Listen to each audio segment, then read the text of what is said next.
This is Nick from Whiskeyacres, and you're listening to the Final Third Podcast. Coming to you from Final Third Cigar and Whiskey Lounge in Ingalls, Indiana. Indiana's exclusive Aladino Cigar Lounge. It's the Final Third Podcast.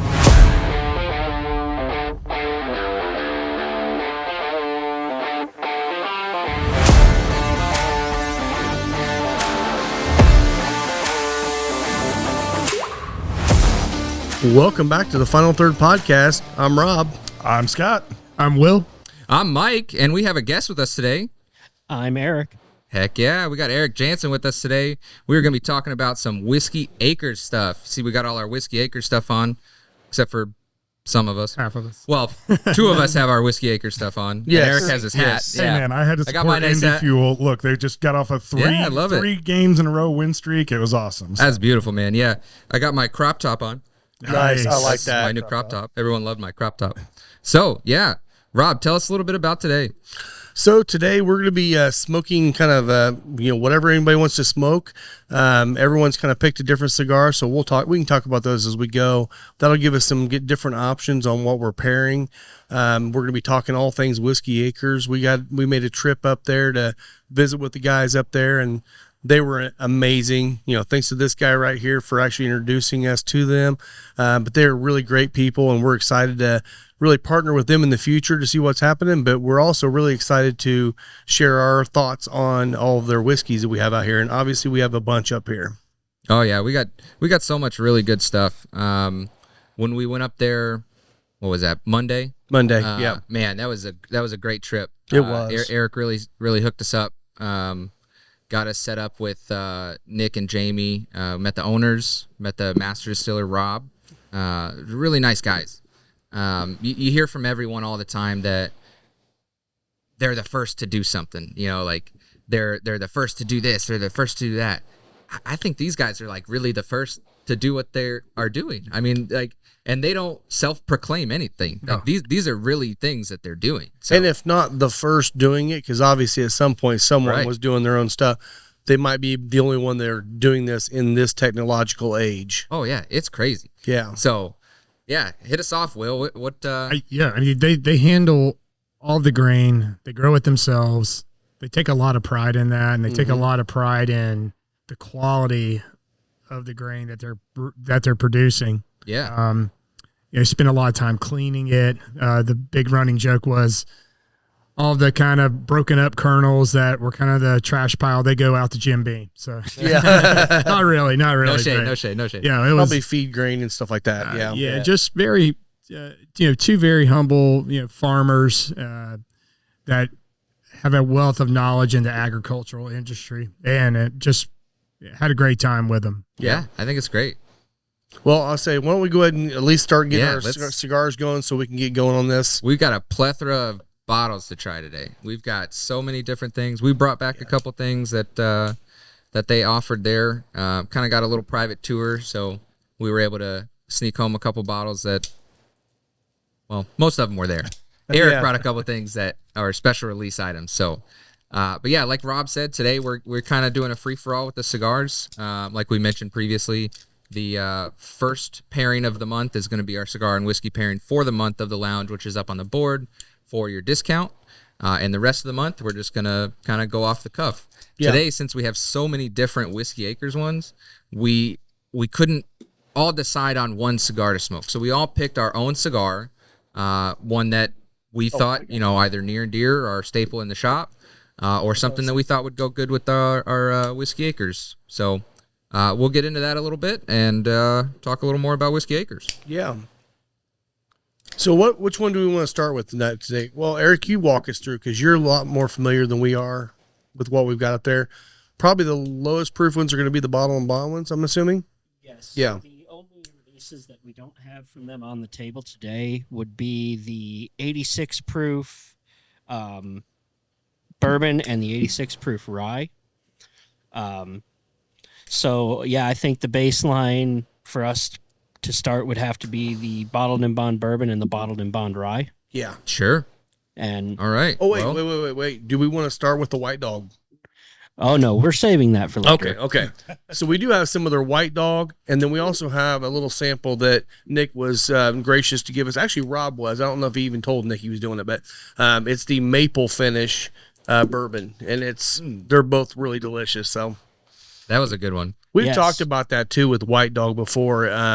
But if you haven't heard, you can taste White Dog a lot of distilleries when you do tours and all that stuff.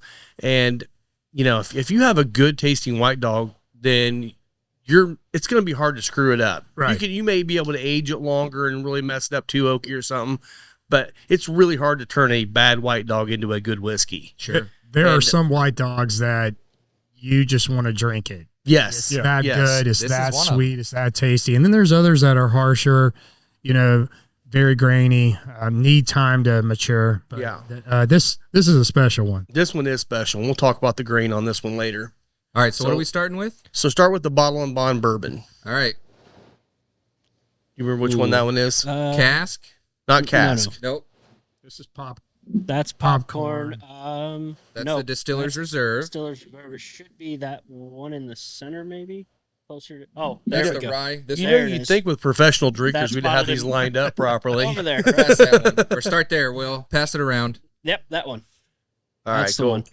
Hey, you would think we would prep better with like the Well, it's whiskey hard. portion of the It's final hard third, because podcast. Man, a lot of their labels are super similar, so it's hard to tell them apart unless it like specifically says 7 year. The blue popcorn is blue, the rye is green. yeah. So, Yeah. but I like their labeling. It's better than others.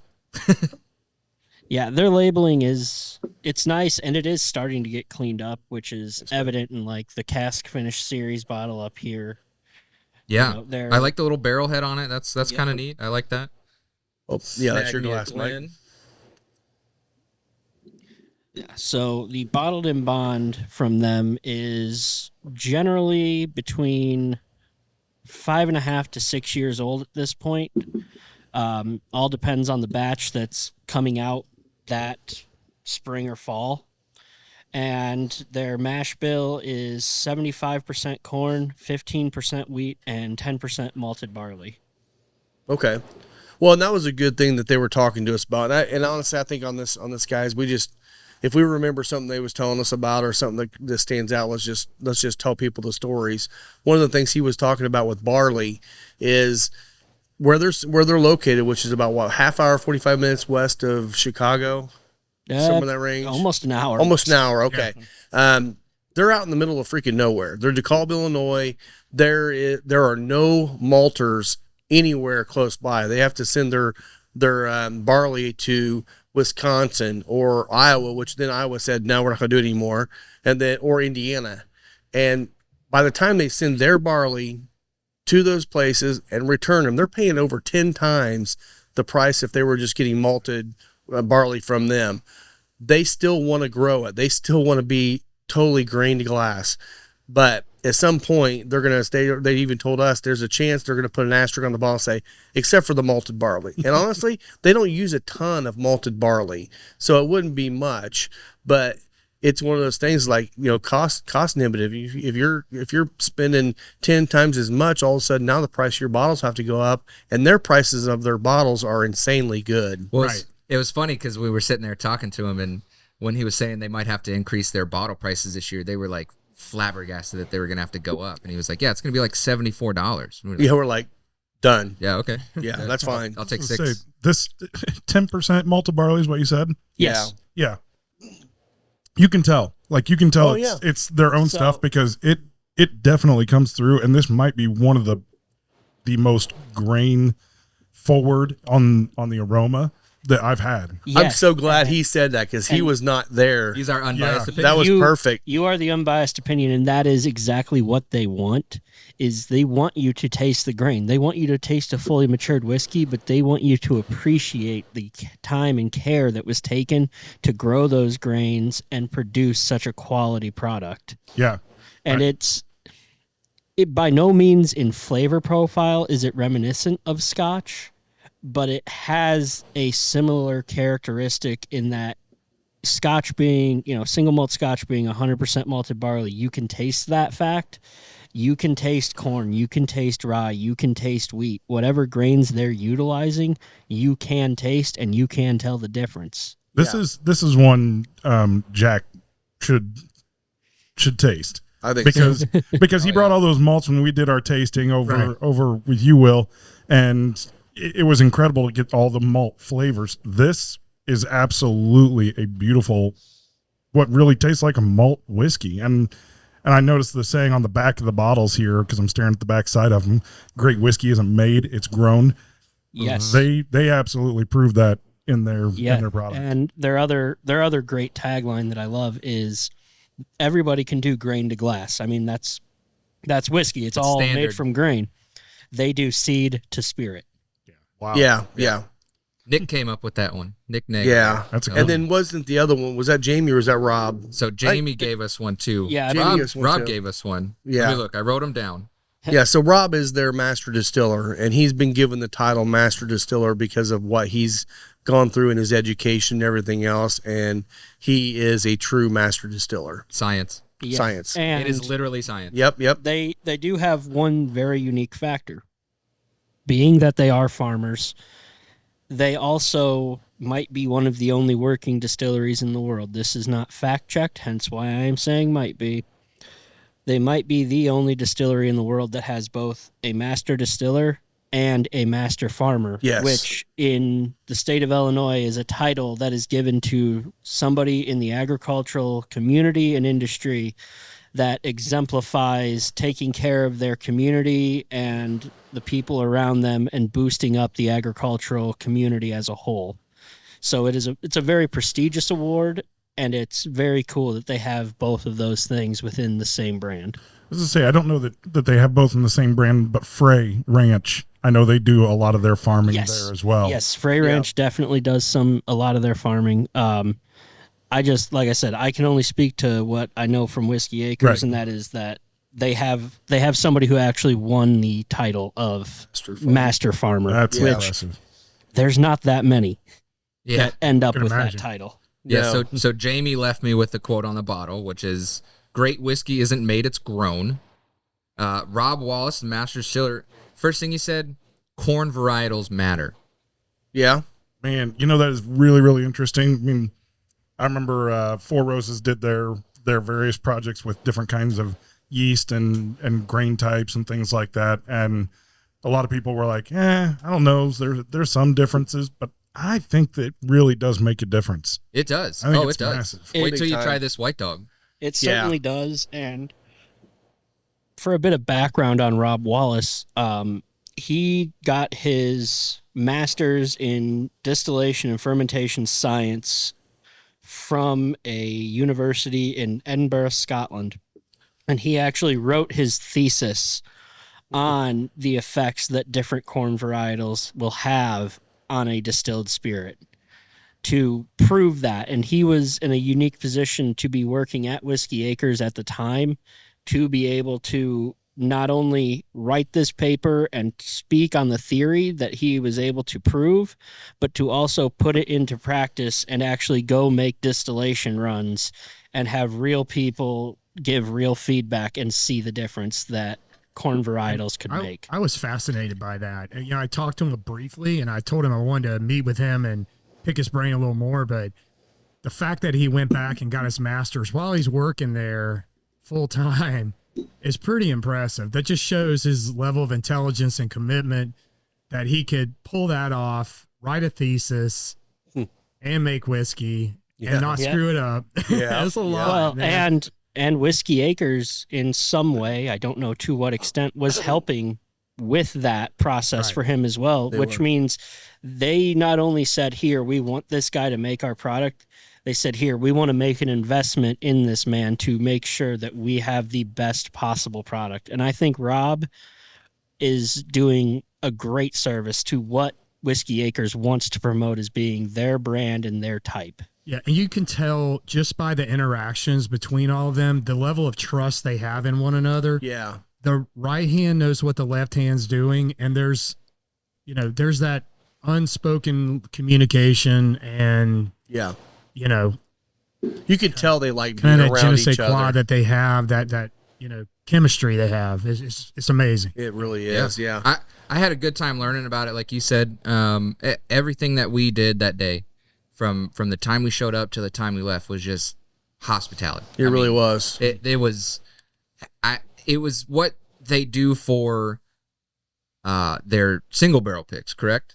So That's what he told me. Yeah. kind of got that same treatment of like we're doing a barrel pick without bringing home a barrel. Yeah, very similar. And truth be told, the amount of information that we were given, about upcoming projects that they have, about age statements, about mash bills, all of that is fully disclosed if you take just the regular tour any Monday through Sunday there. They'll walk you through those same rick houses. They'll show you those same sheds that we were in and explain to you their whole process. I think that's awesome. Everyone, it's been a lot recently where a lot of people have been wanting more transparency with the things they're doing with their whiskey and bourbons, and I think they're doing it right. That from the start, like 100% transparency on literally everything. There's no secrets. I mean, there's no secrets in making bourbon, right? And even when you're going to do these different things, it's just taking the time to test it out and see if it's good or not. And if it is, even if you tell everybody, I mean, they're not going to be able to make the exact same stuff that you are. Right. It's different locations, it's different grains, it's different barrels.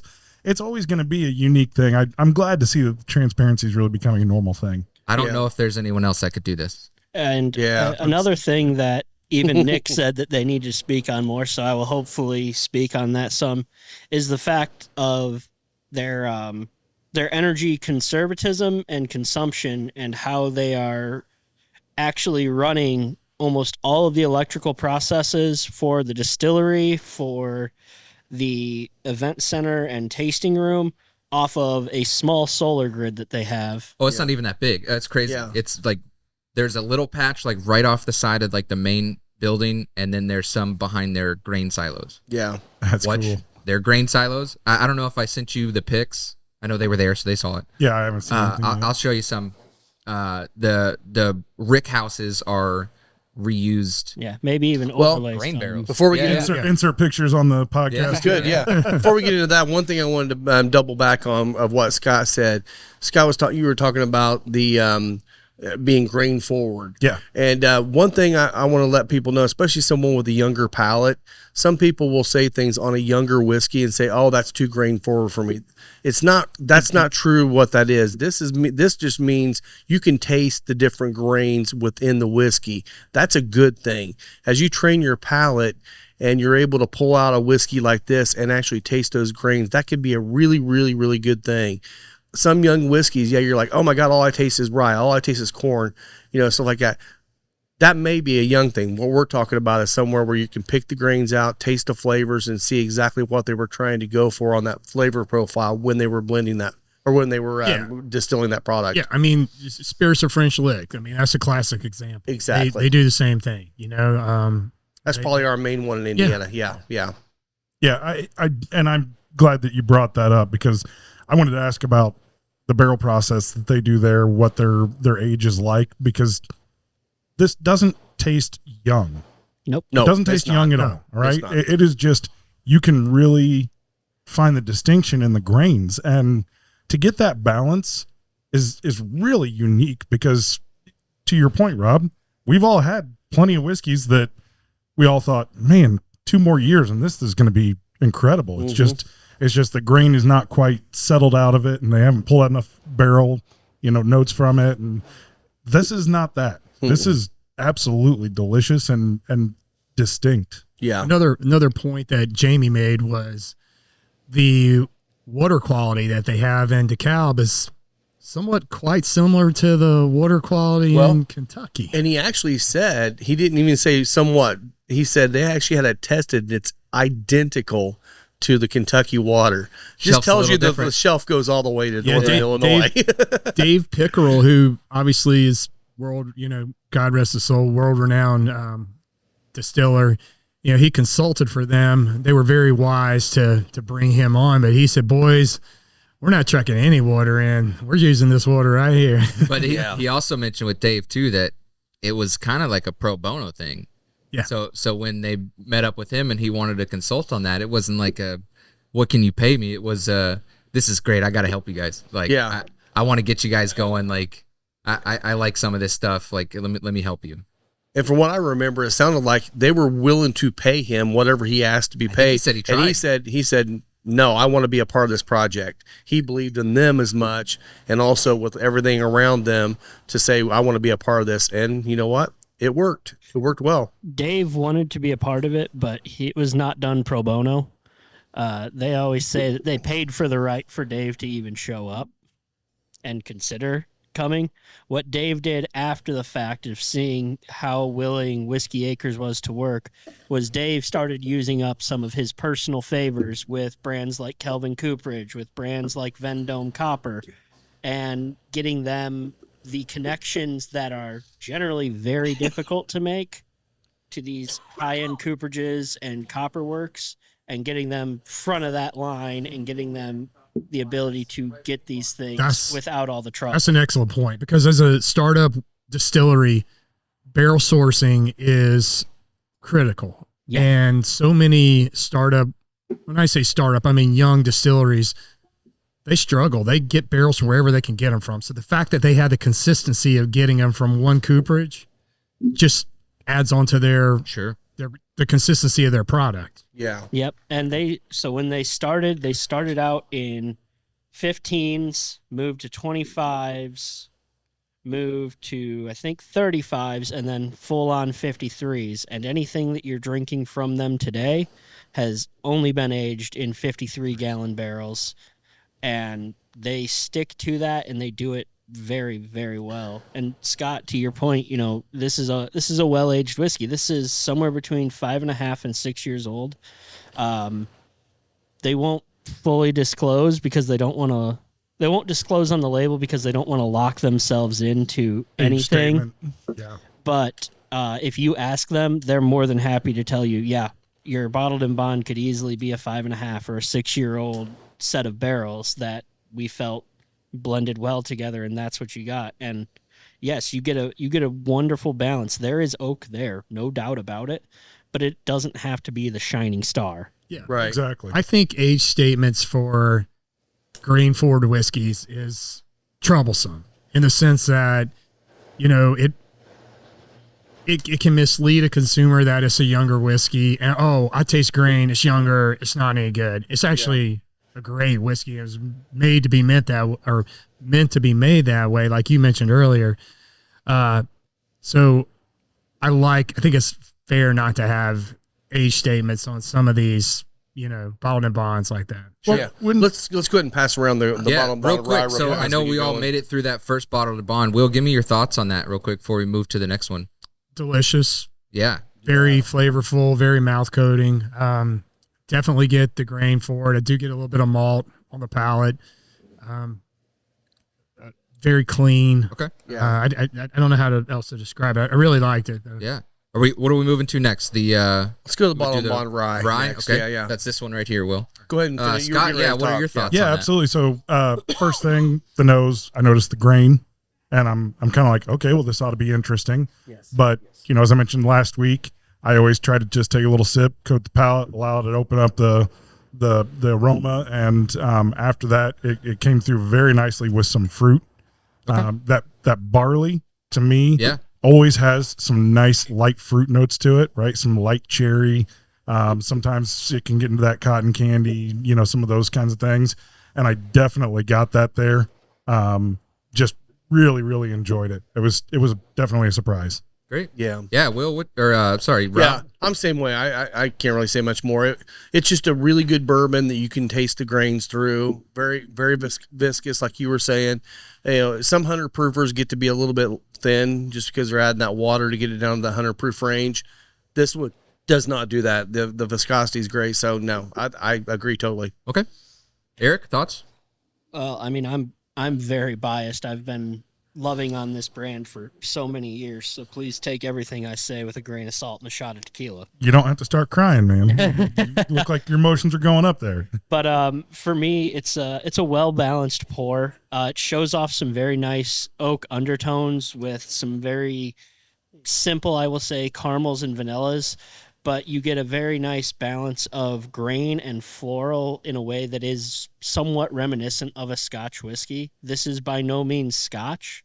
This is definitively bourbon, but there is a lightness to it in some aspects that really creates this beautiful balance. Instead of just going very dark and very heavy notes, you get to stay a little bit more elevated. Great, yeah. True. I'm with all of you guys. The viscosity's great mouthfeel. Little lighter than what I'm used to drinking. Obviously, we're more into the higher proof stuff. So, but it's refreshing because I don't feel like I lose any of the flavor with that. I feel like a lot of the times with some of the lower proof bourbons and whiskeys that we try, they're kind of lacking on the flavor. And I think with the like super heavy grain forward notes with this, it kind of keeps in a lot of that flavor. And to me, on the finish on that, I get a little bit of like nuttiness almost, and it's really good. And I think it goes Like almond, right? almost Yeah. like an almond, I guess. Like it's a great nutty note. Marzipan. Marzipan. You're not wrong. Though. I mean, No, I called marzipan's that. right. I called that note at the distillery. I mean, I got an undertone of almond Almond butter. on a lot of their whiskey. So yeah, Eric said almond butter. Yeah. And that's, for those that don't know, that is marzipan, almond butter. Yeah, Same thing. marzipan, if you don't know what that really is, it's kind of like a candied almond kind of thing going there. And if you get that kind of sweet almond or like the buttery kind of sweet almond, that's what you're getting. So when you hear someone say marzipan, they're not being fluting, trying to say, oh, look at me. No, it's actually it's a flavor profile. So Great. Well, now we're on to the bottled and bond rye. So Eric, give us a rundown of the rye here. So rye, I believe, is anywhere between 4 and 5 years, obviously being bottled and bond, minimum 4. And the rye is going to be a mash bill of 75% rye and 25% corn. They opted to use no malted barley, and instead they pitch enzymes to start up the fermentation process. which is a very common practice on the enzymes. That's, again, back to the malted barley is actually working as an enzyme in your product.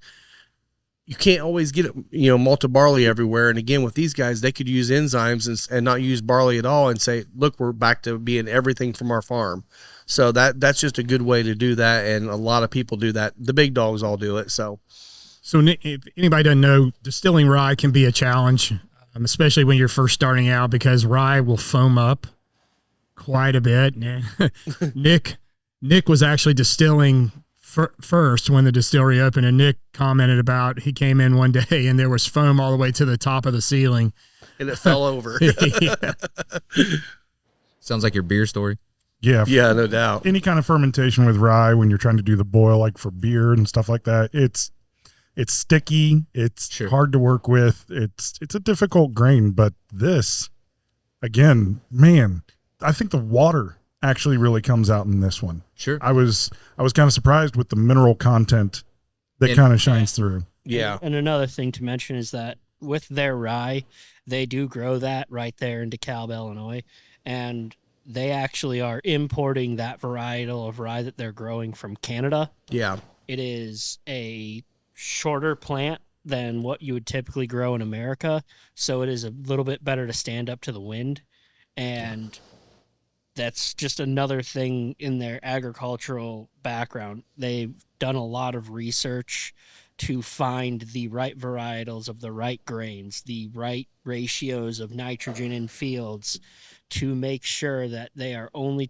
getting the best crop possible to make the best whiskey that they can possibly make. That's a great point on the varietal being shorter too, because you're talking northern Illinois. It's flat and there's a lot of freaking wind up there. You have a normal plant out there, you're going to get half your crop knocked down before it's even ready to grow. So that's a good point. I'll share that picture too, the corn stalk next to the barrels. Well, we'll talk about the corn stalk because that's what this is. Yep. So we'll get to that. When we get to the white dog, we'll talk a little bit about that grain. I will say on this rye, to me, I don't know where you guys are at on, I'm with you guys. The water comes through nice, but what I get is I get that rye spice, but not like overwhelming rye. It's just a very good flavor more than the spice. And then I get that just slight hint of mint at the end, but not enough to where it's like a a big flavor profile for me, and I'm not a big mint I know you guy. don't like mint, so yeah. And this is actually a perfect balance for that. Pears. The mint that comes in is reminiscent of like a piece of spearmint gum. Yeah, Like yeah. it's just enough to let you know that it's there, but it is not enough to overwhelm you. It's I not- definitely I get some nice roasty notes from that rye as well. Yeah, I don't get a lot of black pepper. I get it. No, Just a nice rye spice, very well balanced. A hint, I agree with you. A hint of mint. I get a nice little hint of mint on the nose. A little bit of a kind of a maple syrupy thing going on with the nose too, but Yeah. very well balanced. I like the mint level in it because it makes me want to go back and drink more. Yeah. It's almost like a palate It's cleanser. cleaning. Oh, Yes, yes. absolutely. It's just like, okay, now That's a I need good another point. drink. I need another drink. And I will say, I'm smoking the Crown Head Mildias, and it is perfect with this rye. oh, Like nice. it's just so good. I just was, as soon as I took a drink and a puff, and I was like, that works. And that's the thing. We're all over the board on cigars. You know, he's got the Mildias special release. He's got the 601 Blue. From I'm Espinosa. smoking the Knuckle Sandwich Habano. I am enjoying the Aladino Cameroon. What do you Nice. got, Mike? I've got the Warhead 9. Warhead so, 9. yeah. So we've got a wide range of different cigars here. So it's going to be nice to say, you know, if one of the whiskeys pairs perfectly with the cigar you have, throw it out there. Make sure you know, because Yeah, like sure. that one with that one's perfect. So Sure. all right, I'm ready for another pour, man. Let's Yeah. go. All right, Let's Eric. go. What are we doing next? I think we should go to the. You know what? Let's get into the weeds a little bit. Let's go with that blue popcorn. Blue popcorn there, Will. Blue popcorn. All right, So let me rinse my glass out. Yeah. So- Explain a little bit about the Yeah. blue popcorn. So the blue popcorn, it is a corn varietal of blue popcorn seed. They opt to distill it as opposed to pop it and throw it in a bowl covered in butter. But when they do these runs of different corn varietals, they do not change the mash bill up. So what was number 2 yellow dent in that 75%, they now go 75% blue popcorn, and then they add in that 15% wheat and the 10% malted barley. So this could come as a very close, like 1-to-1 comparison to your bottled in bonds. One second. Oh, go ahead. You take your time, bud. He's got to chug his whiskey. No, chug my water. Oh, okay. Gotcha. I mean, whatever it takes, man. Whiskey's a palate cleanser too, you know. Scott just said it, and I believe everything he says. Exactly. Well, it's on the internet, so I believe it. Or it will be on the internet shortly. Yeah. It will be on the internet. We'll leave the tops off of these so we know which ones we've made it through. Gotcha. I think that'll help us discern a few things. Especially Yes. once we get into more of them. Yeah. Yeah, so it's just a very unique grain, and it provides a truly unique flavor, which I can't wait to hear everybody else's thoughts around the table. What's the mash bill again? So this will be 75% blue popcorn, 15% wheat, and 10% malted barley. So this was the one, and we tried this the other day, and I know you've let us try this before, or at least I've got to Yeah. try it with you before. This was the one that, before I even go into it, great mouthfeel, very viscous, just coating, all that butter flavor. It was like movie theater popcorn, like it to me, and that was. I mean, I think it's great. It's I'm perfect, with you. smooth, I buttery. get that butter popcorn on it. It's the nose is a bright nose. It's not Fruity. I don't Yeah. get a lot of fruit on this one. Usually I can pick out some fruit on almost anything, but this one's unique. This one's very unique. Yeah, no fruit of any kind. The nose is confectionery to me. Like, Okay. Yes. I knew bright's what I was getting, but that makes sense. Confectionery. but again, the butteriness, is that a word? Butteriness. Yes. It is Yeah. today. Yes. It shines like on the palate, and Yes, I personally I find it to smell like buttered popcorn. At least when I first opened the bottle, I think it has changed a little bit as air has gotten in there. But it's very bright. But the nose and the palate are definitely different directions of each other. I think it not tastes in a like bad the way. smell. That sounds weird, but if you've And ever he says opposite. tasted yeah. a smell, but like I taste, or I smell the way that the popcorn tastes. It's a weird way to say it. I understand what You know mean. what I'm saying? Yeah. Like tasting purple. Like I could taste purple sometimes. That's one of those. Like that's That's kinda depending on weird what for me, like- mushroom varietal you're using too. So. So it's kind of, this is going to sound really strange, but this makes me think of like a heavy, buttery icing on a cinnamon roll without the cloying sweetness. Yes. But I'm getting that because I think it's a little bit more like you said, confectioners. Yeah. Confectionery. You're saying butter. That's the first thing that I kind of thought of was like, man, this is Like buttercream frost. yeah, like a buttercream frosting, Little just less without sweet. without the heavy sweetness. It's not overly sweet. No, but that nice, I don't know, fatty kind of element. It's not, and this may just be me. Towards the end of the palate, I find just a little hint of like apple, Oh. a little tartness. Okay. But again, that could be me. That could be memory playing a factor in this, as I've tasted this multiple times now. Before you kill that, Scott, add a drop of water to it. Damn it. Just a little drop of water. You've done it, but you know I how have. good it is. I remember yeah, what it just does, just a yes. little bit Yeah. of drop. Just a fingertip. It opens it up. I think like with everything that they have with the cast, the blue popcorn, the maple finish, even the nocino, like everything with the drop of water, it just opens it up to a whole new level. Then that'll happen a lot because all of their products are non-chill filtered. So putting that water there, you're really getting a separation of the soluble and unsoluble characteristics of that whiskey. And so you're really going to see a drastic difference by comparison. So Eric, talk to us about, the blue popcorn's it's a limited release, right? Yes. I mean, it only comes out Yes. in the So, fall or in the I in believe the winter. Yeah. blue popcorn comes out in the winter. This year's blue popcorn release was right at the beginning of December. And so that'll become an annual release. They'll have a release at the distillery, but they also they create enough of it that it does go out to distribution within the market. And I think price point on that is $70. Oh, is that one higher? Okay. Yes. Which honestly, again, these heirloom 70's the highest. varietals are going to be a little bit pricier just Yeah. because More these expensive. heirloom varietals of corn don't produce as much. They don't yield as much. Yeah. So it takes a lot more,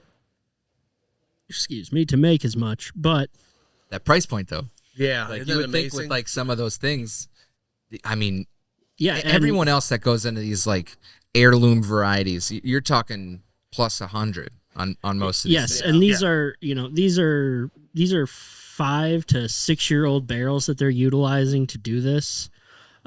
Most everything that they do now is at 5 years bourbon side wise, and generally 4.5 to 5 on the rye as well. Yeah, and we actually, if you look at an ear of blue popcorn, it looks. I mean, it is blue.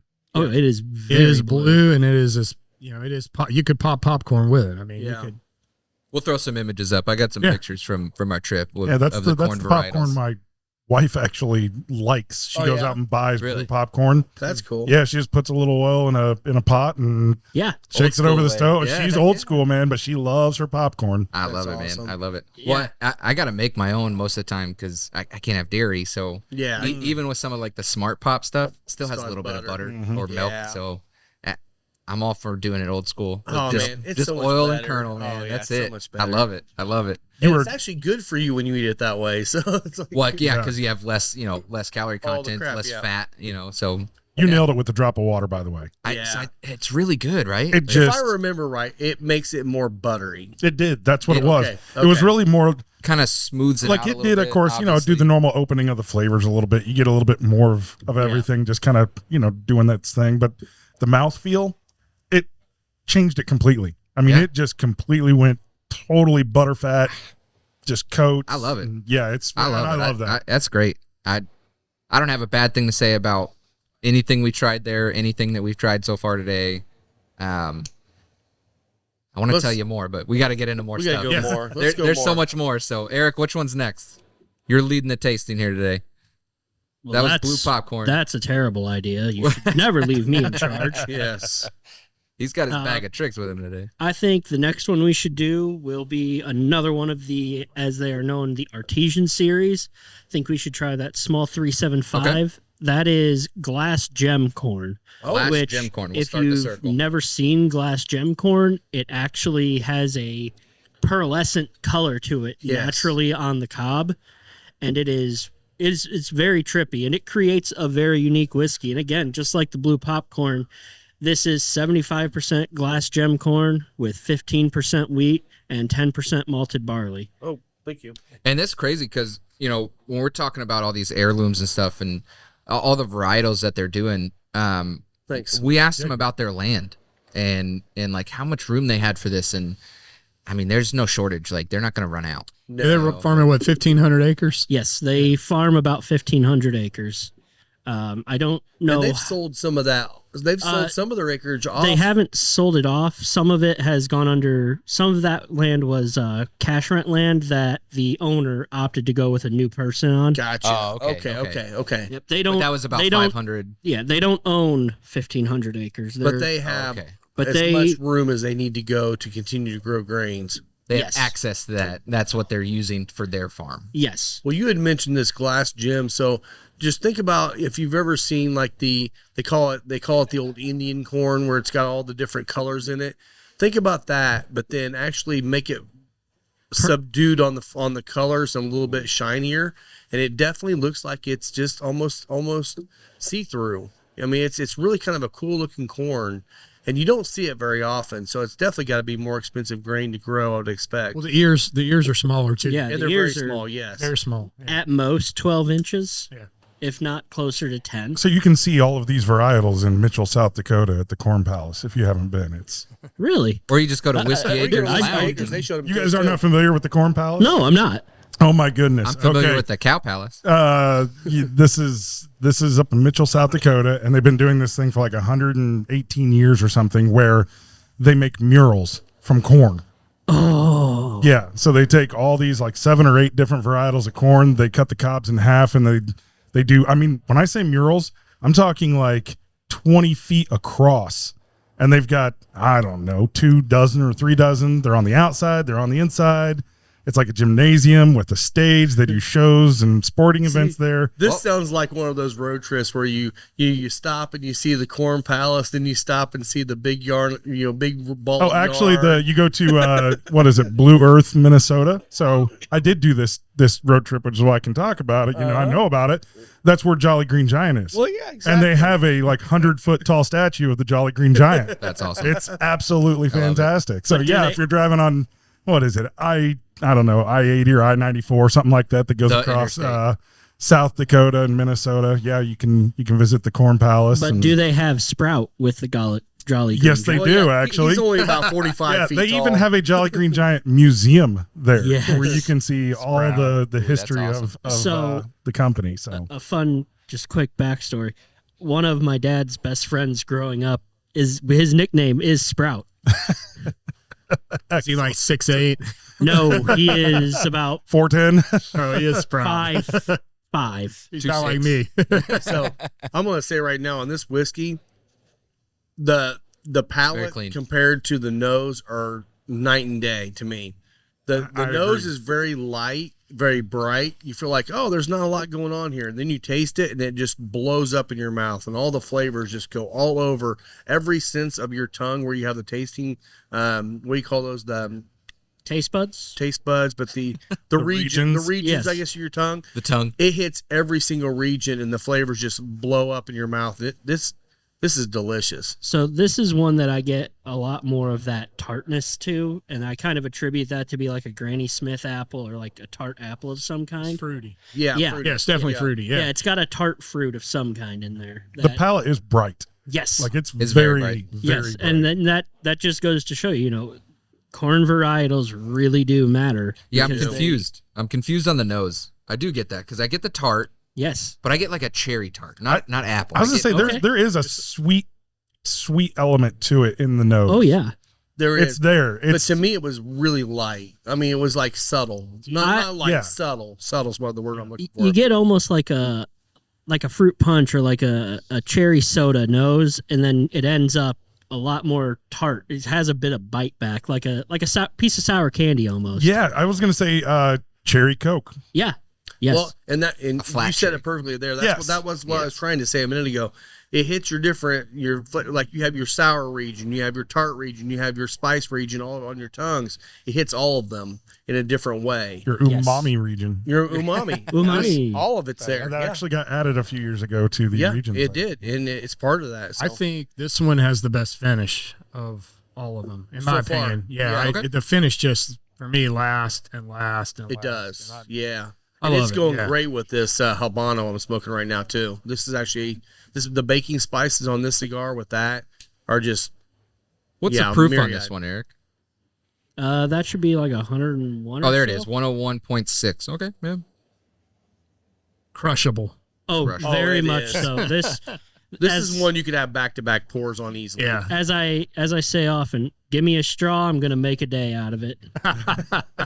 And a 375 bottle. I mean, Well, you very and- well could, right? Well, and the nice thing is, so the 375s are actually going away for the Artisan series, and they're going to go into 750s like that blue popcorn is. For the releases. Yeah.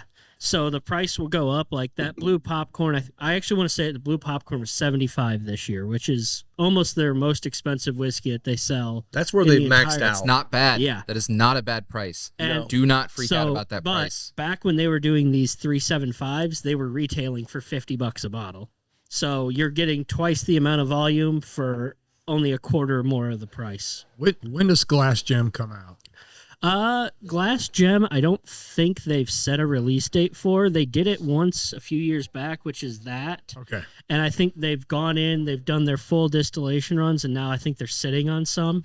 I'd have to double check with Nick, though. That one's not, I don't think that one's fully set in the rotation yet. Do you guys remember when he was talking about the different releases and he has like a spring release, summer release, fall, Yes. and then Oh, that's winter, Eric. That's all Eric. Winter's blue corn. What are the other three? So right before Halloween. they will release their Bloody Butcher, That's it. Yeah. which is for a Bloody Butcher corn is absolutely phenomenal.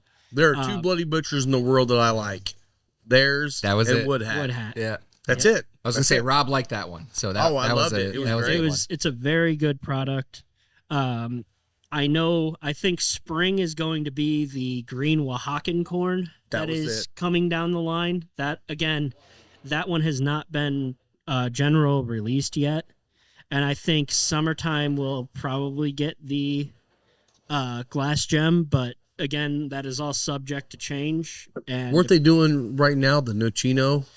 so right now, the yeah, summer? they have some of the Nocino finish left, and every year around Christmas they do a distillation run Christmas. of Nocino itself, which is a Italian black walnut liqueur, and it is Christmas in a glass, as Jamie would say. It is. It's very good. Nice thing for them, they are right by Morton Arboretum, which is a massive, beautiful arboretum. If you're ever in that northern Chicago area, definitely worth it checking out.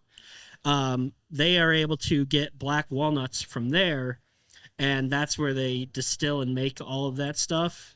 And then they end up taking those Nocino barrels, and they finish some bourbon in it every year, which I believe we have a bottle We of that. do. Yeah. And Do we that's have one a of the- bottle of that? We do. Yes. Yes, That's one of the ones I that's your brought back. cask finish. Yep. Okay, cool. Yeah, Yeah, and because I that's- know the little bottle was the maple finish. Right. It is. Yeah. Yeah. Okay. The Nocino, that the thing that's kind of cool about that one too is, they have that. God, I lost my train of thought on that one, guys. I'm sorry about that. The Nocino is it is that nuttiness, but what they do with it, it's not so overwhelmingly flavorful.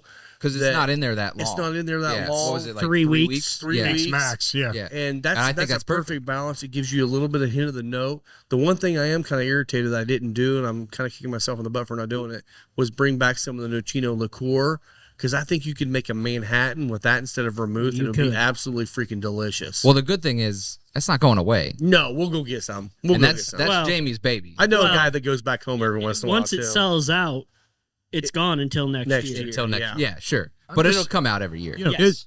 so Nocino dates back to the 13th century. I was fascinated by it when we were there, so You I dug started into it. reading. I did my Google search on cool. it. And, leave it to human beings to just figure out a way to take green walnuts that are, not ripened at all, and make liquor out of it. So it reminded me when we were sitting there. It reminded me a lot of Rivulet. If you guys have ever had Rivulet, it's a pecan liqueur. Oh, okay. So it kind of had some of those similar notes. Really nutty, obviously, but it was. I think the Nocino was a lot better with the walnuts. The pecans are a little too sweet when you turn it into that liqueur. Yeah. So I think the Nocino I'd probably take over that, and we've substituted that before with we do like bourbon balls or whatever, and we'll use the pecan liqueur instead of like a bourbon or a whiskey, and it's pretty good with peanut butter and some dark chocolate. I think that would be great. If I was distributing for them on premise, I'd go to every Italian restaurant I knew when it came out and say, "Hey, this is what you need right now for Christmas time." And that's a good point too. And you had mentioned this earlier. The one thing I really like about them is they're not releasing 90% of our really good stuff is going to be distillery only. Everything they said pretty much everything. I don't know if they could do everything because some things are smaller, but the only release that I know of that never went to distribution, or if it did, it was super limited, was the one time, and this was a one-time only release. They've decided not to go back to it. Was the sweet corn bourbon? Yeah, because let's talk about that. Yeah, Rob, I want to hear that. Okay, so I want to make sure, and we need to make sure that it's cool to share this. No animosity at all. All right, cool. So one thing, so we all know Indiana. We're Indiana. We all know the distillers in Indiana. Old 55 does sweet corn. The one thing that they said was, we've done sweet corn. You know what? We're going to let Old 55 do sweet corn. That's cool. We don't need to do sweet corn. You know, we are so much into the other varietals that we have so many different offerings. We don't need to do that. We don't need to take it I will tell you right now, I've tried their sweet corn. Their sweet corn is absolutely delicious. They do it differently, where I think Jason does a lot of his stuff at Old 55 where it's a little bit wetter and sweeter. They would actually dry it in the fields and get the flavor, the sweet corn grain flavor out of it more than the super sweet out of the actual sweet corn when it's a little wetter. Yes, I think I'm correct in that. Just trying to dry. By the time that you dry down corn, or not corn, but sweet corn in the field, you've lost a lot of the starch content. Yeah, which makes it very difficult to distill. It really loses a lot of its good flavor and characteristic. And truthfully, given all the other varietals that they're doing, they've found a lot more success doing green Oaxacan, doing glass gem, doing blue popcorn, bloody butcher, than they felt they were going to find with the amount of time and care that it was really going to take to keep going down the road of sweet corn. Yeah, I'm no farmer, but sweet corn is just, it's really difficult to distill. It's really difficult to grow. It's hard to get yields. You're fighting animals. You're fighting deer and birds and everything. Man, and everything wants to eat sweet corn. To me, I want to eat sweet corn. Right. So find Rob. It is delicious. Rob's just out there in the field like a raccoon at night. Yes. Well, it was funny because, speaking of the animals trying to eat the corn, with the new varietal, which we'll get into, still not there yet.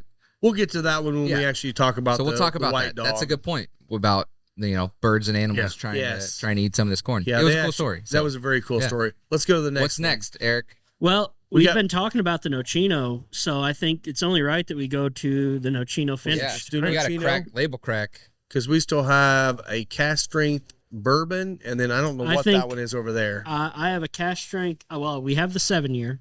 That's the 7-year over there. Okay, there's so that one is the cast. A cast strength bourbon and a cast strength rye. Gotcha. Okay. So I think if we go with our 2 finished products, and then bounce back into that 7-year, and then we'll do the bourbon, the maple, and then we'll finish off with the white dog. This will be the last one, and then we'll talk about that new varietal that's created. That'll be our final conversation point. Yeah, that's great. Let's talk about their the finishes real quick. We talked a little bit about it while we were on site. The way that they do their finishes is leaps and bounds better than some of the other places that do finishes. And I'll just say that. I think the way that they're doing their finishes ends up a more balanced way. Yes. And it comes out to be a more drinkable finish rather than just a punch in the face with like maple syrup or a punch Right. in the face, because they have a nocino finish. Well, and it's not Nocino's a all different walnut. one. I don't think any of us had ever tasted. Maybe, Oh no, maybe that not. was fantastic. I had never had it. But like with maple, most people that are into whiskey have been in some point have had a maple finish. I will say, and again, I love Starlight's maple finish. It's great, but you could pour it over pancakes and eat your pancakes. It's that sweet. These are not. There's a place for that, and that's great. Their finishes are going to be more subtle and letting the whiskey shine through with the finish. So Which I appreciate. a lot of what they do with their finishing, and I cannot speak to everything, but at least with the wine finishes, and a lot of times with their maple finishing, they do a really great job of cleaning out that barrel, because they know whatever was in there before has seeped into the wood. They are doing their best to get rid of the last of that liquid that's in the bottom, so that you don't have just this residual maple syrup or nocino or sherry. Insert XYZ barrel option here. They do really well about that. I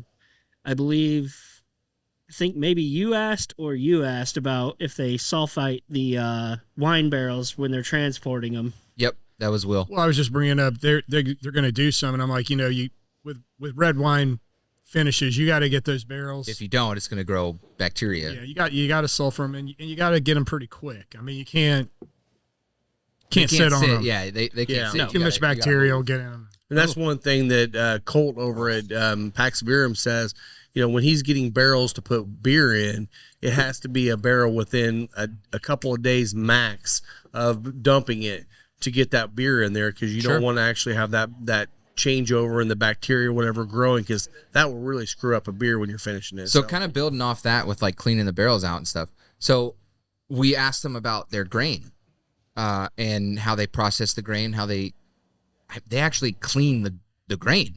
And And like, clean it. we And got when to I go s- see that, and and a it lot is- of places don't do that. Like No. like a rinse. No, No. So it is think about taking the sifter set out of a combine that can separate husk and kernel. It is a smaller setup, and this thing is, for lack of a better term, it's old school. Oh, yeah. It is very old school, and they set up the plates and it shakes it, Yep. and they're able to get rid of anything that's non-uniform in size and any debris.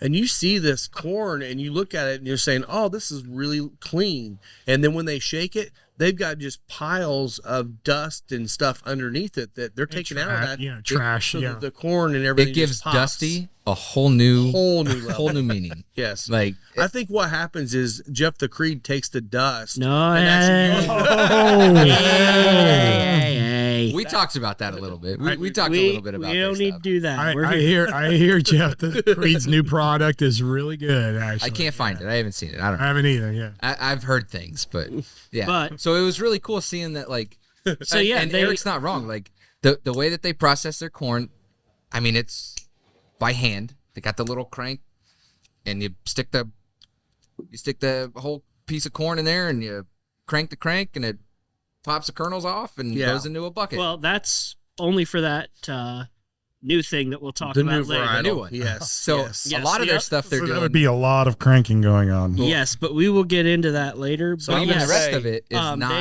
they have mass-produced. an old school hammer mill on They site do. that they run themselves, and whenever something is milled within 24 hours of being milled, it's in a fermentation tank inside of their distillery, Yeah.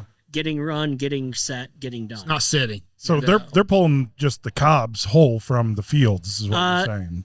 No, only for this new varietal that we're going to get into later. Okay. This other stuff, your blue popcorns, your regular number 2 yellow dents, they're harvesting it, dumping it in from the combine, and then they're probably bringing it over in small totes, the plastic grain storage totes, Right. and they're setting them on top of this cleaning machine and letting it drain down in and run through. But yeah, I mean, It's a small little It's the machine. it's the best of the best that's going into Yes. the mill. And to go with that, they use precision ag systems, which to those that don't know, precision ag is a system that really allows you to have seed by seed, inch by inch control over a field. You are able to see the depth at which you placed a seed, the space between that and the next seed, the time of day, soil temp, Wind. speed. Yeah. I don't think you can pick up wind I sensing. thought you could. Okay. You can from their satellite stuff. But Satellites. that's from a separate thing, but that's all just attached to the planter itself. They then have, through some system, I do not know which system it is, there are multiple of them in the ag world, they're able to get constantly updated satellite imagery and actually keep track on what sections of what fields are growing at the best and which ones need attention, whether it be through insecticide, herbicide. That's insane. And they will legitimately, they have separate semi trucks and separate grain storage facilities. They will go and harvest, let's say it's a 500 acre field and they only want to take 350 acres of that. They'll harvest that full 350 acres, and that is just for Whiskeyacres use. The rest of it is going to be commodity grain sales where your quality isn't near as high. And Ethanol type stuff. any part of the crop that is stressed, they will see on a color map. So is there a drought? Is there a water issue? Is there disease? They can pinpoint exactly where they need to focus on trying to rebound a part of the crop. You know? They can actually, with this satellite imagery, they can actually tell if they have an issue with a drain tile in their field. Yes. And it will show it. And then, obviously you can't do anything with drain tile until after the crop is up, but they know what to repair for that next planting season. So they're not even having to use drones anymore. They're just going straight they're using drones. I'm sure that they're using drones. Obviously, They did say they were. Obviously, we were working with Whiskeyacres that day, not that family farm, and we weren't.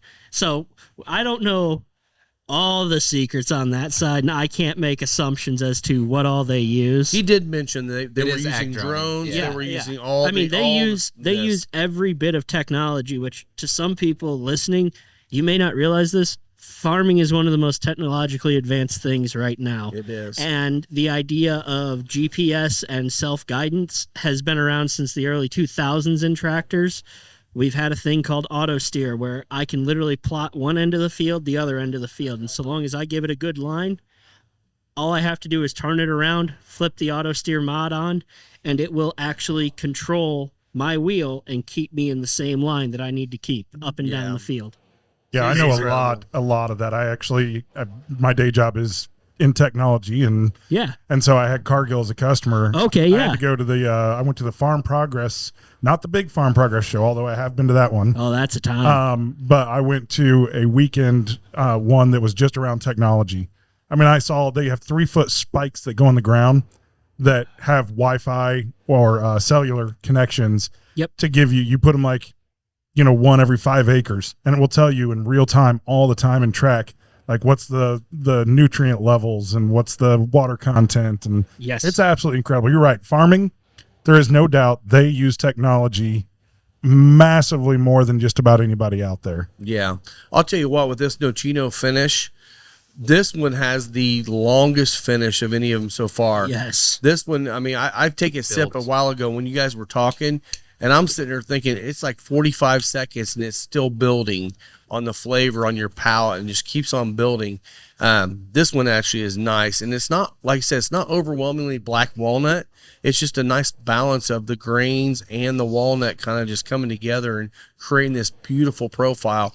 I get some of that kind of like the pecan pie thing, but with using black, instead of that, use black walnuts in that pecan pie. You're getting some of the sweetness, but you're getting that black walnut kind of note in there, which is very, very specific. Yeah. And I get that in this whiskey, and it's so good. I almost get a little bit of like cinnamon on the tongue a little bit. Yeah. It's not overpowering. It's not Fireball by any means. But I get a little bit of that cinnamon flavor on the tongue. I do too. Okay. I get anise. Okay. Just a little bit. Anise, okay. Yep. Okay. Yeah, and it's probably the black walnut that's really Jen may doing not it, like this but one. just Jen's not. I mean, it's not aggressive, but it's subtly there, right? I was trying to pick it out. I was thinking, man, there is something a little bit extra here, and I think that's what it is. Definitely on the kind of the candied black liquor I side. can see that, kind of like the spritz on top of the Exactly on the top of Sazerac. I gave our buddy Chris Gordon. I gave Chris Shout out. Shout out, Chris. Shout out, Chris. Cheers. I let Chris try it because I got a bottle too at home, and I let Chris try it. And I said, just give me one word on it. He's like, Christmas. And I'm like, are you kidding me? Like, he just pulled it out. That's exactly what he said. Yeah. And he's not one to like pick flavors or anything. Yeah. He's just, I like it or I don't. So that's cool. Spot on, bud. That's awesome. Yeah. So He's good. getting better. Yeah, look at him. Look at him go. Yeah, he's Good job, practicing. Chris. Yeah, he's practicing. On Will's collection, usually. Yeah. Hey, look, that's up for everybody, man. I gotta get. I got too many damn bottles. I'll never get through them all. But why do you think I brought so many with me today? Man, I love that one. I'm I going to think take that like one's a great. slight detour break here. Pivot. Something I wanted to talk about today. And reason I brought this up is because, we're talking about friends of ours and stuff like that too. We got a good buddy of ours that struggling in life right now. And I'm telling you what, man, if you got some friends out there and you haven't heard from them or whatever, reach out to them, man. I mean, this time of year is rough anyway for a lot of people, but make sure you keep your friends close and just check up on people, get with them and hang out and relax, because everyone's going through something in our lives right now. Just make sure you're out there and you're checking on your buddies, because everyone's got something going on, and we need each other. And if you're a loner, get out to a cigar lounge or get out to a bar somewhere or whatever. You don't have to be in a bar. Just get with some people, because you need people around you. Connection. And I will tell you, guys have the hardest time with this. 'Cause I'm a loner at heart. And I will say my friend group, these are some of my best friends right here. This is important to me. I need this daily and weekly. And if you don't have that, reach out. But if you do have friends that are like that, reach out to them, because they need you right now. So I just wanted to throw that out there. I appreciate you bringing that up, man. I know you're not targeting me, but I'm having a lot of trouble with my marriage right now because my wife made me start going to the gym. Oh, Was that this morning you posted that? We did go to the gym. I didn't. So I will tell you right now, Mike did say his boobies hurt right My now. boobies hurt. Yeah. We did chest day yesterday. Today was back day. I can't lift my arms up higher than this. So like, I can't wait till you get like big neck muscles and you're like walking around like I gotta. Can't turn his neck. Just got to turn the whole body, the whole way. This nice my crop top, my Whiskeyacres shirt. Jen said, that shirt looks good on you. It's because I'm swole because I go to the gym. Swole, baby. Yes. Swole. Hell yeah. Yeah. So speaking of that, the gym, the guy that's helping train us, his name's Lucas. Shout out. Shout out, to Lucas. all right, Lucas. Jen's personal trainer. I met him for the first time yesterday. Super cool dude. Works for RNDC. Oh, cool. Wow. He used to be a sales rep. Now he's doing like analytics for accounts. So we told him about Final Third, and he was like, "Oh yeah, I see him on the charts all the time." I was like, awesome. Sweet. I was like, "We'll have to have you out sometime." So Heck yeah. yeah. So we'll bring him along. So I'd like to bring him and Mike Romanek to come out here. that'd be great. Romanek, say it right. Have those two come out here and talk about Just the talk distribution about- side. yeah. Have you come on the show too. Make sure you're on there too, because he's part of a distributor as well, and just talk about the distribution side. That'd be great. Yeah. You could do sit-ups and smokes. Sit ups and smokes. I don't think that's going to go over. That's well. not gonna be a good day. He made me do pull-ups today. Somebody's going to end up puking. Yeah, it'd be me. That could be a contest, Yeah, fine. Eric. We could see who peaks first. Me. So what are the rest of you guys' thoughts on this Nocino? Hit it, Will. Very spicy walnut to me. Long finish. I really enjoy it. I think that as much as I like it, to me, it's not an everyday drinker. I think it's something I want to have I'd offer it to on friends. vacation or holidays. It's not something I'm going to go to every single time because it's pretty It's pretty heavy. heavy. Yeah. And so, but it's delicious. So with that in mind, it'd be a special bottle I'd have.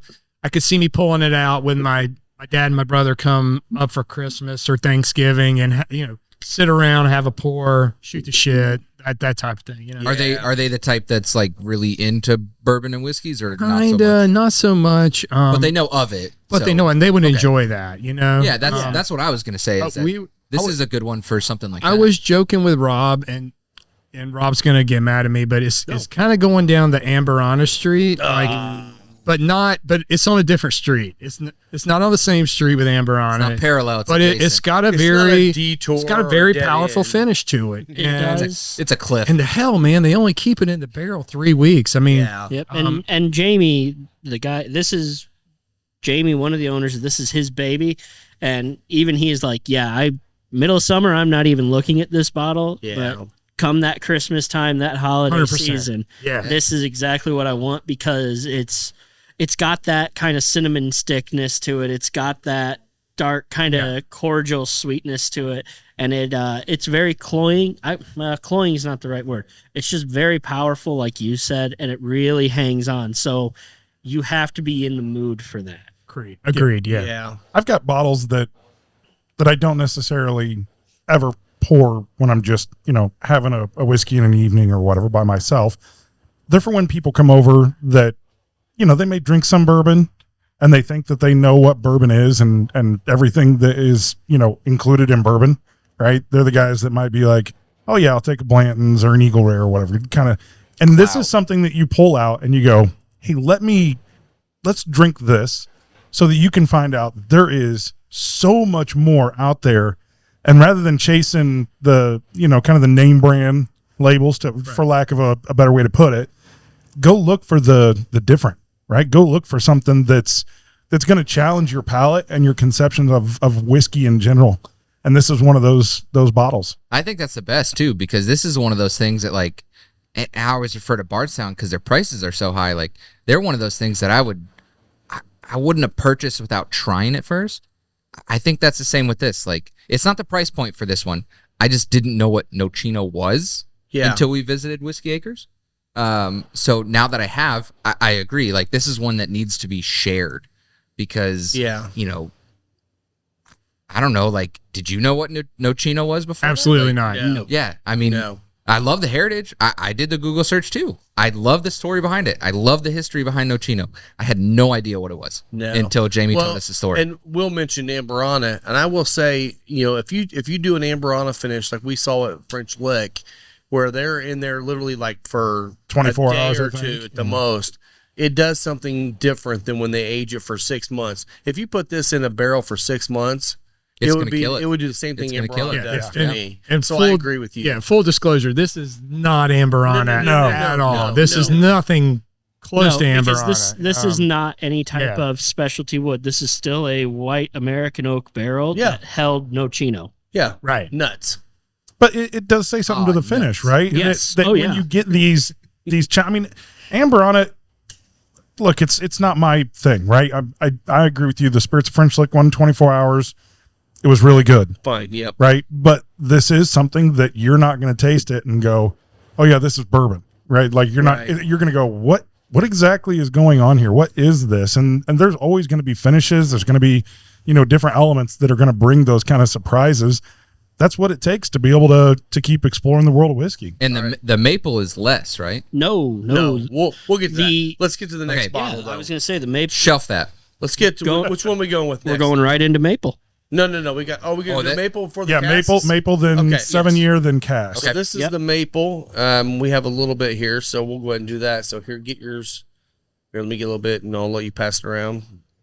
All of a sudden, there's none left. There won't be any left after this. Like we said earlier, their maple, they're doing it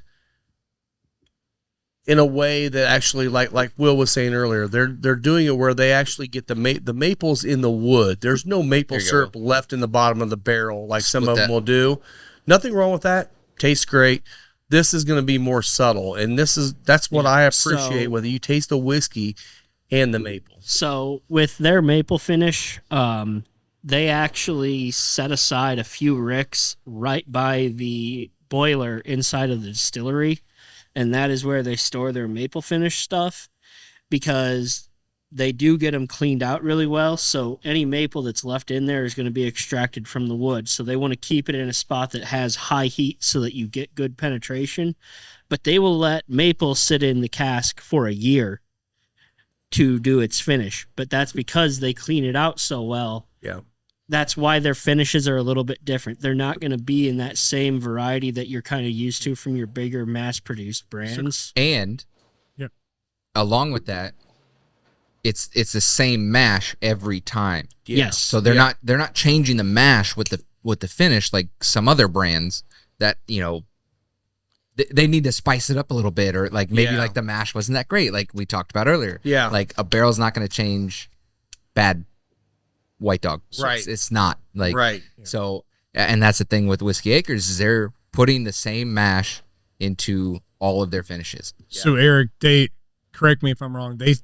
They send ex-bourbon barrels to Wausau, Wisconsin. I believe so. It is Wausau, And Wisconsin, some and maple farmers or yep, some they- maple syrup makers Yeah. age their maple syrup in them for 6 months to a year, I believe. And it's an ex-maple barrel or ex-bourbon barrel they send, right? Yep.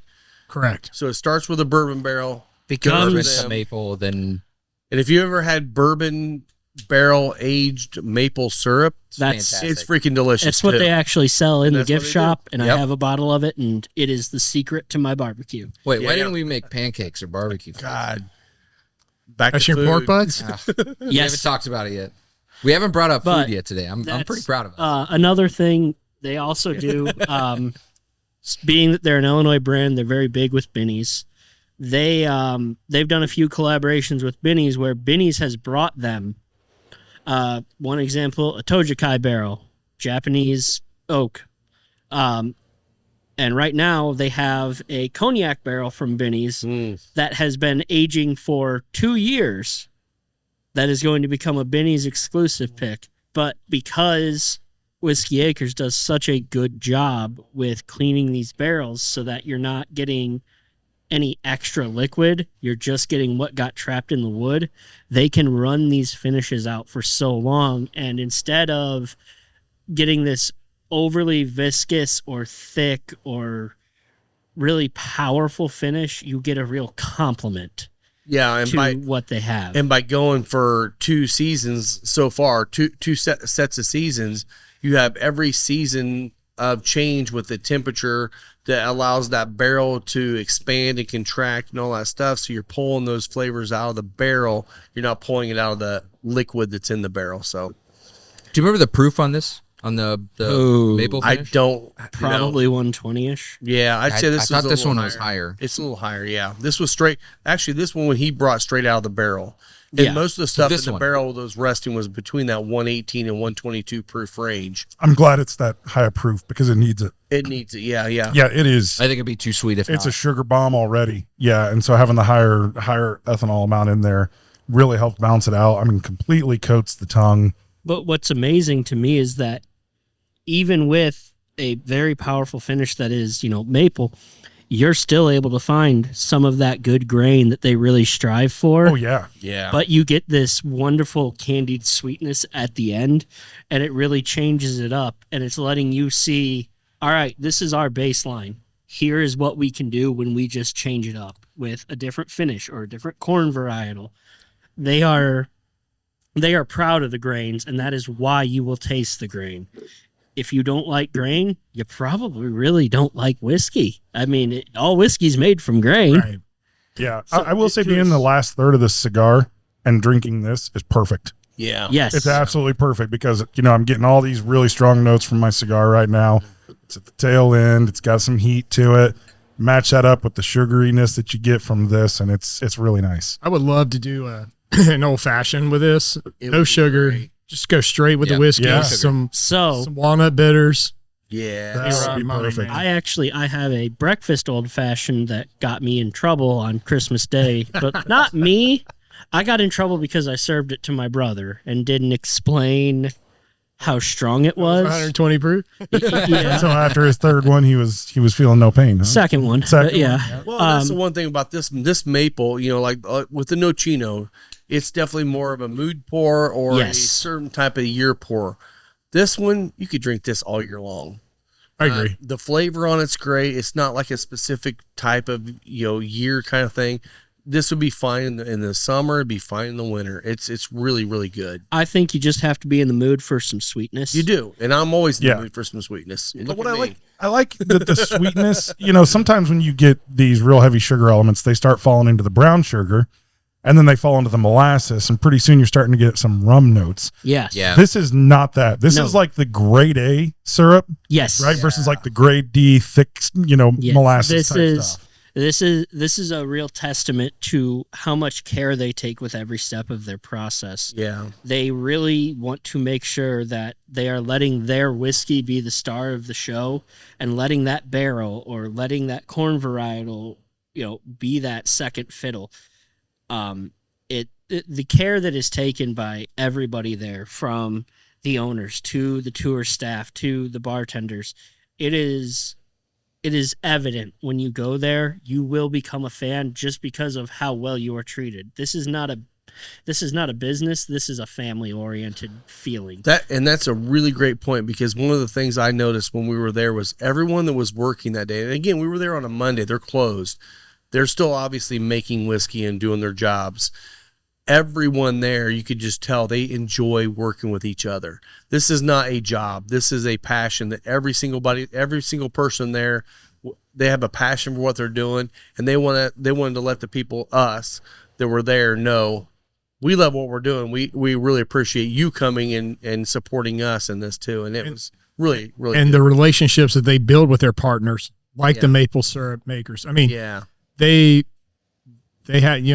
have a great relationship with them. They know they're getting quality barrels back that are, yes, and they know what's been in them. Yeah. And to speak of the barrels, they have a few other projects outstanding. They have what they're calling the All Illinois Whiskey.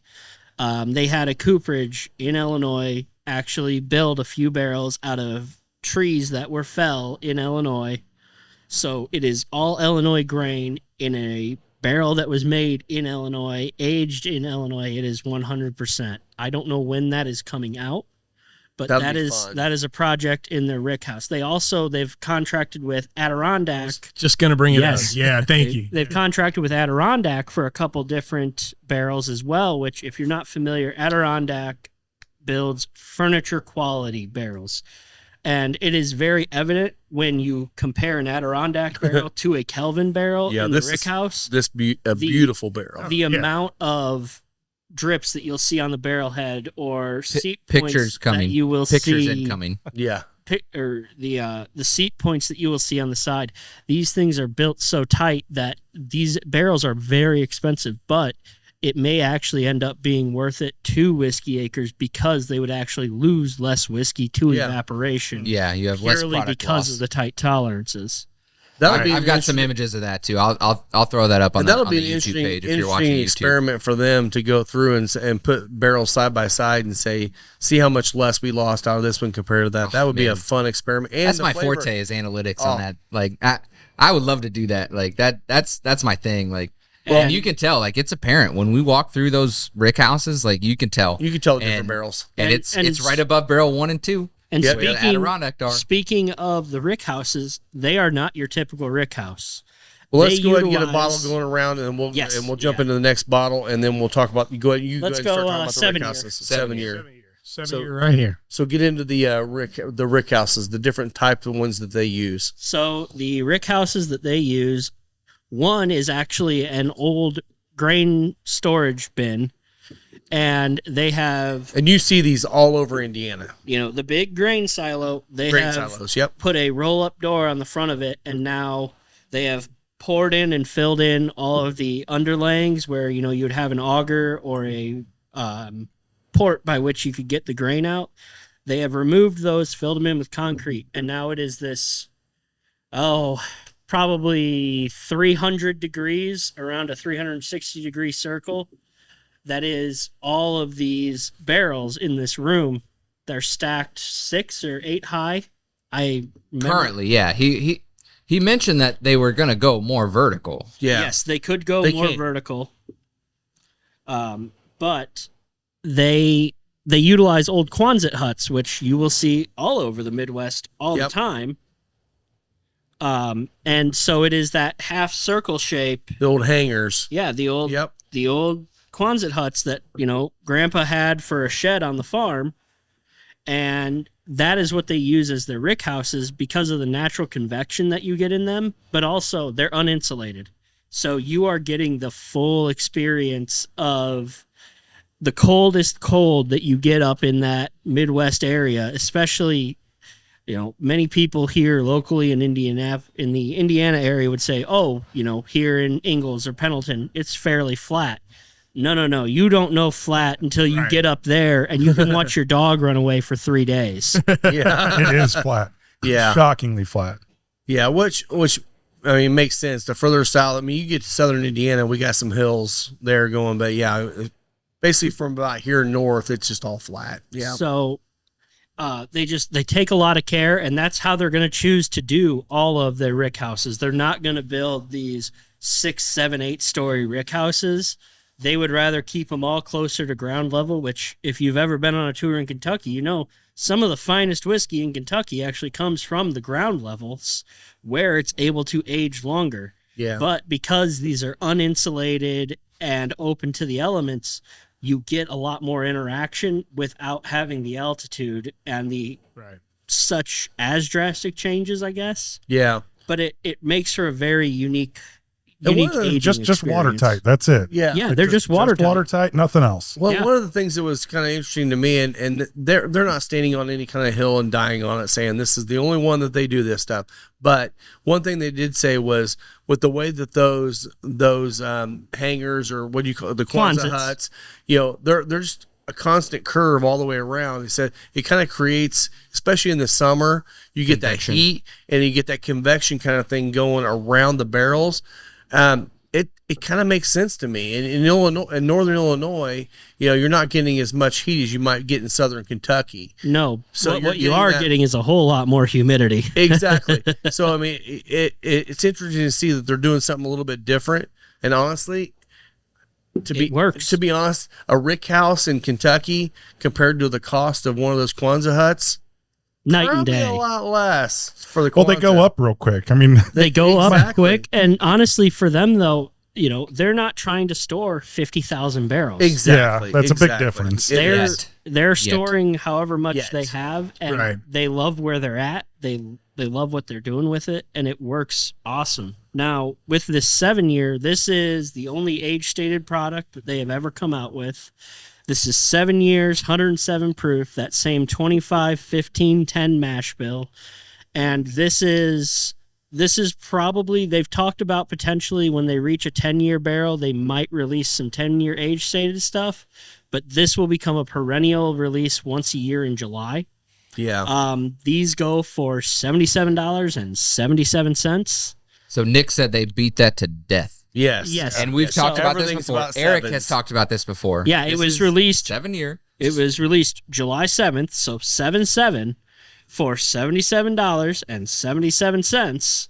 And it's And- a 7-year. It's a 7-year product at 107 proof, and it just so happened the first year that they released it, the high that day was 77 degrees. of course. Kidding. That's awesome. That's 77. awesome. I mean, they're not going to do age statement generally, but when they do, they go all in. Oh yeah, And I will say, coming off of that maple, this thing is actually the perfect one coming off the maple. Brings you back down to earth. It Yeah. does, Yeah. but it still has a lot of those sweet notes in it that you're getting out of the maple, but not overpowering.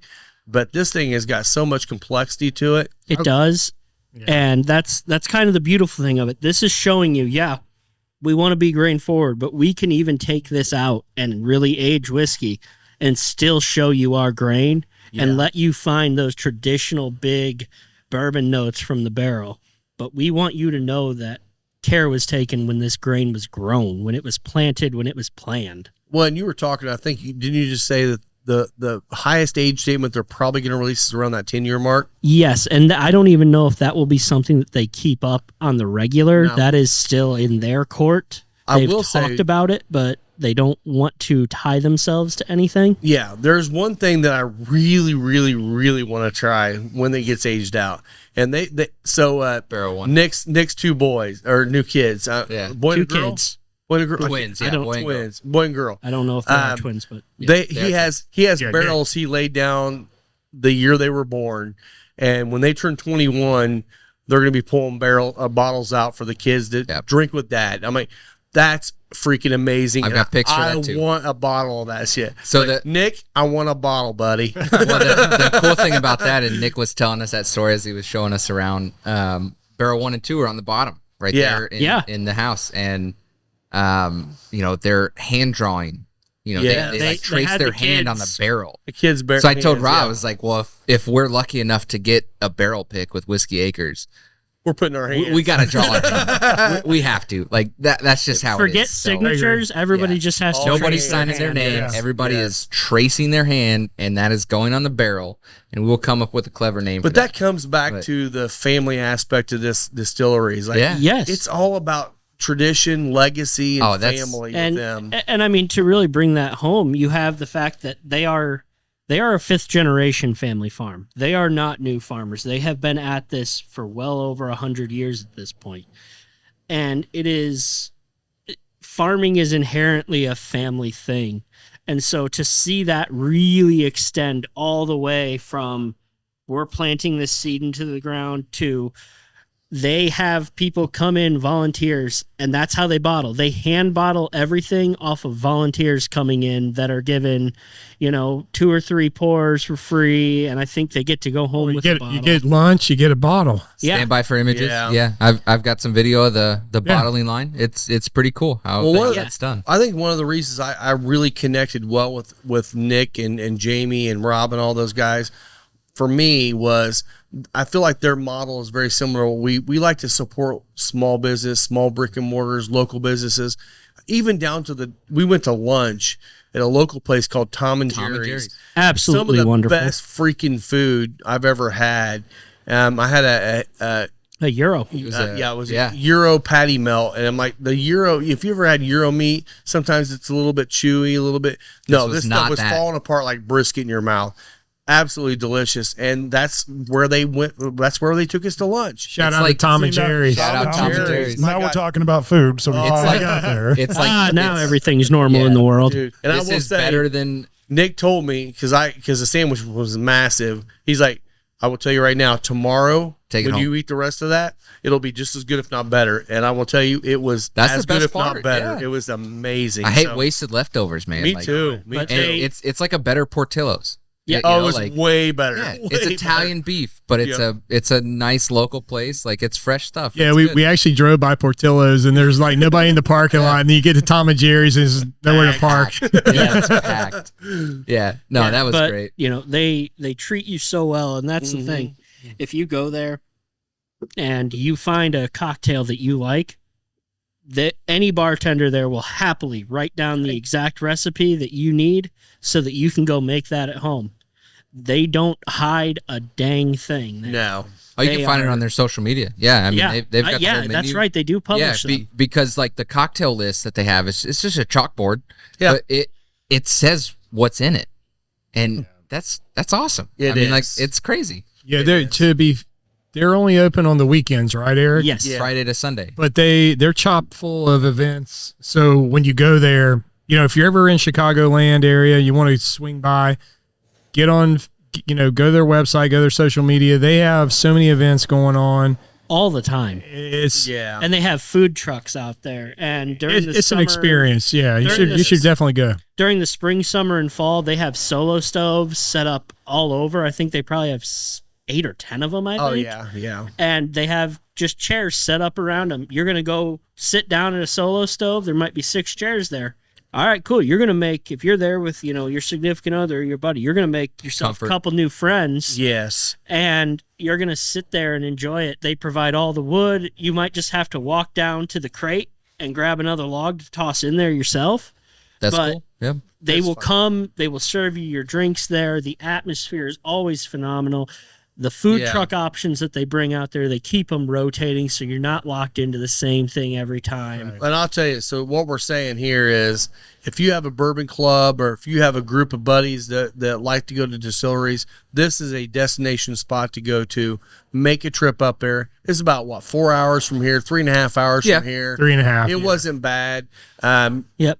And the biggest problem is just dealing with the edge of Chicago and traffic, but you're missing most speaking of of that. a bourbon club, if any of the listeners are members of the Indiana Bourbon Club, get in on the tasting that they're doing upcoming. Yeah. It's going to Yeah, be you guys awesome. are going to be really excited about Nick that. will be on there. He is a great guy. He has a wealth of knowledge on this company. It's well worth your time. Definitely do it. And Yeah. I'll preface it with this: that yes, we went to Whiskeyacres. They're our new friends. It's great, But we're not just saying this because we're trying to get more listeners or more sponsors. This is a great product. It is. This is a really great. Hey, I wasn't there. I didn't go. I'm tasting it. I was going to say, even this 7-year, what's amazed me of all of these, the consistency. Yes. Right. You That's can it. absolutely taste the quality of the work that goes into it, because the consistency of the grain element through all of them is present, right? You're getting all these different flavors because the different, mash bill or the varietals or whatever it is, but the consistency and workmanship, it comes through. It's It does. impressive. Yeah, Well, it does. And that was one of the things that they did flat out say was they're definitely grain forward in everything they do, and it shows in their product in a very, very, very good way. Yeah, they're never going to become this dark dry oak thing that really overpowers you. They want you to see the grains. And we're seven different bottles in right now. We have another 2 to go through here. There's not been a single one that I've tasted personally that I'm like, I wouldn't drink that. No. Every single one of them has a really nice place for where they are, and they're all delicious. So what do we have left, guys? we've got the cask. The Bourbon. Cask bourbon, cask rye. Yeah. So no, that's the cask bourbon. Yeah, Yes. This one bourbon is. there That's rye. and rye. Oh, we still have the cask Yeah, rye. yeah. Okay. Yep. Yeah, So I I brought in a cask pick of rye Get into that so that bourbon we there, could Will. have that as well. Yeah. All right.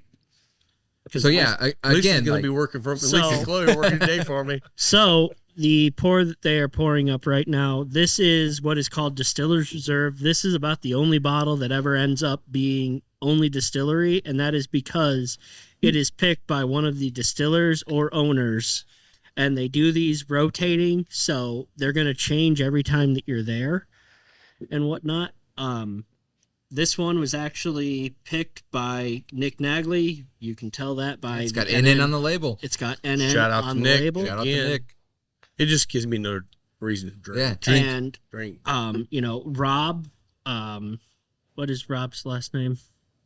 I gotta look it up. I wrote it down because I wanted to know his last name, and I had to look all this up. So I remember first names. I do remember Rob Nick's last- Wallace. Rob Wallace. Rob You'll- Wallace. Yep, you'll see RW on some of them if you're ever there. But these are the only ones that they actually hold for distillery only. And I think that's great because they're only picked by people that work for the distillery. Well, and Jamie and Nick both have amazing palates as well. Yes. But you're talking about Rob, which is the absolute master distiller, has all the titles, all the experience, all the knowledge. I would imagine you get a barrel picked by him, it's going to be his baby. It's Oh, going yeah. to be his baby. So Could I see that bottle real quick, Mike? So this is cast strength, but also a single barrel. No, the cash strength. is this single Yes, barrel? cash Yeah, strength, single single Single barrel. It's kind of interesting because this one has the least grain forward note. Yes, to me. it does. So just so you guys know, this is 119.1 proof. Yeah. Yep. So good, Hell, good yeah. middle of the road cast strength. Age statement is not revealed. I'd imagine anywhere between It's gonna be 45. 5 to 7 years. 7, yeah. Okay. I think all their stuff in that they were releasing was mostly over 5. Yes. So But we that we were talked talking about that to a little him. bit because I asked Nick about The distribution. rise might be a little lower, Mhm. but everything else is between that. yes, 5 the and rise 7 will year. not age out as much, but Yeah. that's because they feel that they really lose their signature. You get that medicinal characteristic. thing going. Yeah. and they stand by that. And Yeah. and that's Same why mash bill? Same mash bill. same. Okay. Yep. And that's you're asking about it, which means it tastes different, and that's kind of the beauty of it. This is very much in the vein of more traditional bourbon, Yeah. where I could Yes, see that. it is. you have a slightly more compacted flavor. You don't have as much grain forward, but this is somebody, this is Nick Nagley going out there and choosing a barrel, Yeah. and he said, "This is what I love." This is what I want to see in a 7-year weeded bourbon. Yeah. Okay. Like, this is 100% what I'd expect to see in a 7-year weeded bourbon. It's delicious. So I'll And say this- this, and this I'm not. isn't 7. I'm Oh, not. it's not. No. This No, this is this probably is somewhere 5 to between 6. 5 and 6. Come on. Yeah. Right. Yeah, I mean, Exactly. Insane. Yeah. It's fantastic, and that's the beauty of doing barrel picks with them, is that they blend to the profile of wanting to show their grain.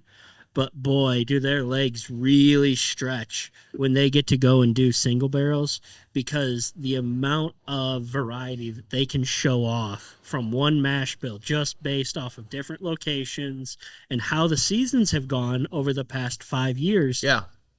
Really goes to show just what can happen. Oh, I lost something there. Yeah, I think we lost Eric there. We lost Eric.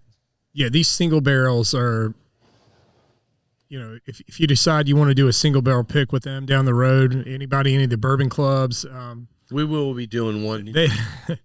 they've got some special things going on. So, we hope to see Whiskeyacres in Indiana soon. They currently don't distribute it in Indiana, but I'm very hopeful in the near future you're going to see them on the shelves all over Indiana. Yeah. So I'm Good. excited That about would- that this year. That they would should- be absolutely fantastic. And they should be. Again, I mean, they're just across the line in Illinois. I will say this is one of those, hyper Midwest distilleries that should be in all the states around the Midwest. Yes. So when I asked Nick about that, we were talking about that, why they haven't made it to more places, because this is such a great product. They stand behind everything that they're doing. Yeah. And they didn't feel like they were ready. They didn't want to push out this, 1-2 year stuff because it just wasn't there. No, and that's to- fantastic. Truth be told, I love that. Truth be told, I tried some of their product when it was 1 and 2 year, and while it was good, it was not near at this level. And to see them simply sit and be patient and bide their time to create a good product and really begin to grow their brand slowly but sustainably. And never source. Never Yeah. once. Never source. Not I mean, once. that is That's Not even that a is start. a major commitment to us to a distillery. I mean, that is, But they still have a white. They still have a vodka. So But that is they- pretty much only distillery only That's now. distillery Right. only, yeah. just for cocktails at their Yep. their tasting room. They don't But they did distribute have their that vodka. to use with cocktails in the beginning, so they could get some revenue because they had to A get little some revenue, Yeah, you got to money keep the going lights and- on. Yeah. But you're still talking about millions and millions and millions of dollars Oh, every sure, year yeah. they had to invest to wait for 4 to 5 to 6 years to release product. I mean, that's a commitment. That is a It commitment is, to and part of that was why they went with the 15 to 25 to 35 to 53 model, is so that they could begin releasing some whiskey a little bit expand. earlier. Yeah. But they never. Pickerel told them, do not get stuck on this really good 35-gallon barrel whiskey. Get it into 53s Take it up. and get it out there, Yeah. and you will not have a problem, because anytime that you're able to do that, now you're looking at real age statements. You're looking at this 6 and 7 year product that is wonderful. And, this next round of 7 year, they told us, and I may be wrong for saying this, there will be some 8 year blended in that. They're not going to try and vertical this and turn it to 7 year, 8 year, 9 year every year. No, they're going to release a 7 year, and guess what? 7 years is going to be the youngest that in there, but they might end up with some higher aged whiskey that just is There's going to do a Really minimum good. age statement. yes. Yeah. That's a Yeah, good you call. you can't get he said he didn't want to get caught in the trap of the Yep. smaller barrels. And honestly, when you look out there, the only distillery that's really got it figured out and dialed in is doing it is small barrels and are consistently doing good product is Wood Hat. I don't they still do small barrels. So what are they, 25s? Yep. Yeah. Yeah. But nobody, I mean, you just they've got it figured out, and they're smaller, but that's just a tough. Yeah, they tough- had the you, good. you Bloody can't stay in Butcher, business so- on those usually. Yeah. Yeah. Yeah, I mean they've done a phenomenal job, and like I said, this is showing off what single barrel picks can be from them. It's wonderful. So go through the thoughts on this one here. For me, immediately I get some just dark fruit. I don't know what it is. Maybe like raspberry, blackberry kind of thing. I can't pinpoint the fruit, but dark fruit. I get that maple and Yes. a little bit of molasses, kind of, but mostly towards the maple sweetness of it. Have you ever I was had going to say brown sugar. Have the you brown ever had sugar part of maple? it? Yeah. Yeah, and I was Dehydrated only mangoes? speaking for the nose. Yeah. On the I'm palate, Oh, that's a big old caramel, maple, vanilla Yep. bomb. Yep. But it's very good. And truthfully, this is the closest thing that you will come to, your Elijah Craig's, your Heaven Hills, your Knob Creeks. This is the closest that it'll come, and it could stack up against those any day of the week. See, and I was going to go there. I was going to say, if you've ever had the Heaven Hill Bottle and Bond, the 7 year Yes. they have it now, this is in that world Yes. at a little higher proof. And it has those same kind of flavor notes, and I love it. I love it. Yeah. Have you ever had like dehydrated mango? Yeah. That was Yeah. kind of what I was getting from that. I Was feel that like, vibe. Yeah. Okay. So it's okay. a little dry, but you still get that like real heavy like fruit presence on the front, but it's more soft. And, Yeah. and if you get like some of like the candied mangoes, most of them are freeze dried or dehydrated. That's what I'm getting out of that on the finish. Well, you and get a that's little bit of the something- sugar and a little bit of the fruit. It's definitely that kinda gets in there. compacted sugar. Yeah, Like, yeah, for sure. We're going to be talking about the in the Cigar 101, not this week, but the following week. We're going to be talking about flavor profiles, flavor notes, and stuff about That's great. cigars. Yeah. And same way with whiskey. No, you're not tasting any mango. I'm not tasting any maple. He's not tasting any of the brown sugar. But what it is, it's reminding you of a flavor note that you've had. It's all grains. Right. But it does those things with the wood barrel and all those things coming together that reminds Dissociation. you of some notes that you like or you don't like. I mean, again, it's either way, but it's always a memory of a flavor, and this does a lot because this actually has so much viscosity, flavor, all the different sweet flavor notes, but it still has a good bite to it because you're at 119 proof. Sure, I mean, yeah. it's great. Yeah, everything's subjective. I mean, Yeah. 100%. Make up your own, make up your own palate. Like everybody has a different palate. Don't let us tell you what your palate is. This is what we're getting out of this. And again, like we're not saying this because we are so deep in Whiskeyacres at this point. Like this is a great product, and It is. we feel that these are great flavors that are coming out of this. Like we have tried so many different things throughout the years of our bourbon, adventures. And this is one of those things that this is going to stick with me. And I know old boy over here, Eric, is like smiling inside right now because he has been pounding the drum of Whiskeyacres for Yeah. over 2 years since I've known you. And we've Yeah. tried it before, And we've tried a but lot we of this haven't stuff tried before. most of this vertical. And I'm telling you what, you were dead on. This is an amazing distillery. I don't care how small they are. This is It's an amazing consistent. distillery, bar none. It's very consistent. Yeah. Like everything they're doing is very consistent with the flavor. Everything is very consistent with the way that they produce things, with the way that they distill things, the way that they store things. Yeah. Like, everything is very consistent. So there is when we say science, like we're knocking noodles, man. Like we're being silly. This is science. It Like is Whiskeyacres science. is literally doing scientific research to distill their product. I'm going to put it out there right now. So I say when we do our barrel pick, we take the podcast crew up there and we sit down with Rob and let him freaking nerd out on the science yeah. behind Good it. idea. Yeah. And let people shout out Rob see- Wallace. Absolutely. Yeah, shout out Rob. Shout out. I'm down. Yeah. I need some more whiskey. Ooh. Yep, I need some We're almost to the whiskey, too. next So one. so I'm in my final third, and I'm the one I thought paired best with this 601 Blue was the rye. So I'm Anxious give me to some of try that it for the cast strength rye. rye. Let's I'm go ready. cast I'm strength running rye low next. here. So- Yeah, that's right. Yeah. On Cash that strength rye, note, there you I go. thought the best pairing for me with the Aladino Cameroon, which we are Indiana's exclusive Aladino Cigar Lounge. Shout out. The Aladino Cameroon went with the 7-year phenomenally well. Yeah. Okay. Yeah. I had the Warhead 9. It's a little darker. It's one of my favorites. I would have to say that I'm going to go out on a limb and say that the Nochino barrel finish was probably my favorite with this pairing. Okay. Not my favorite of the day, but my favorite with the pairing with my cigar.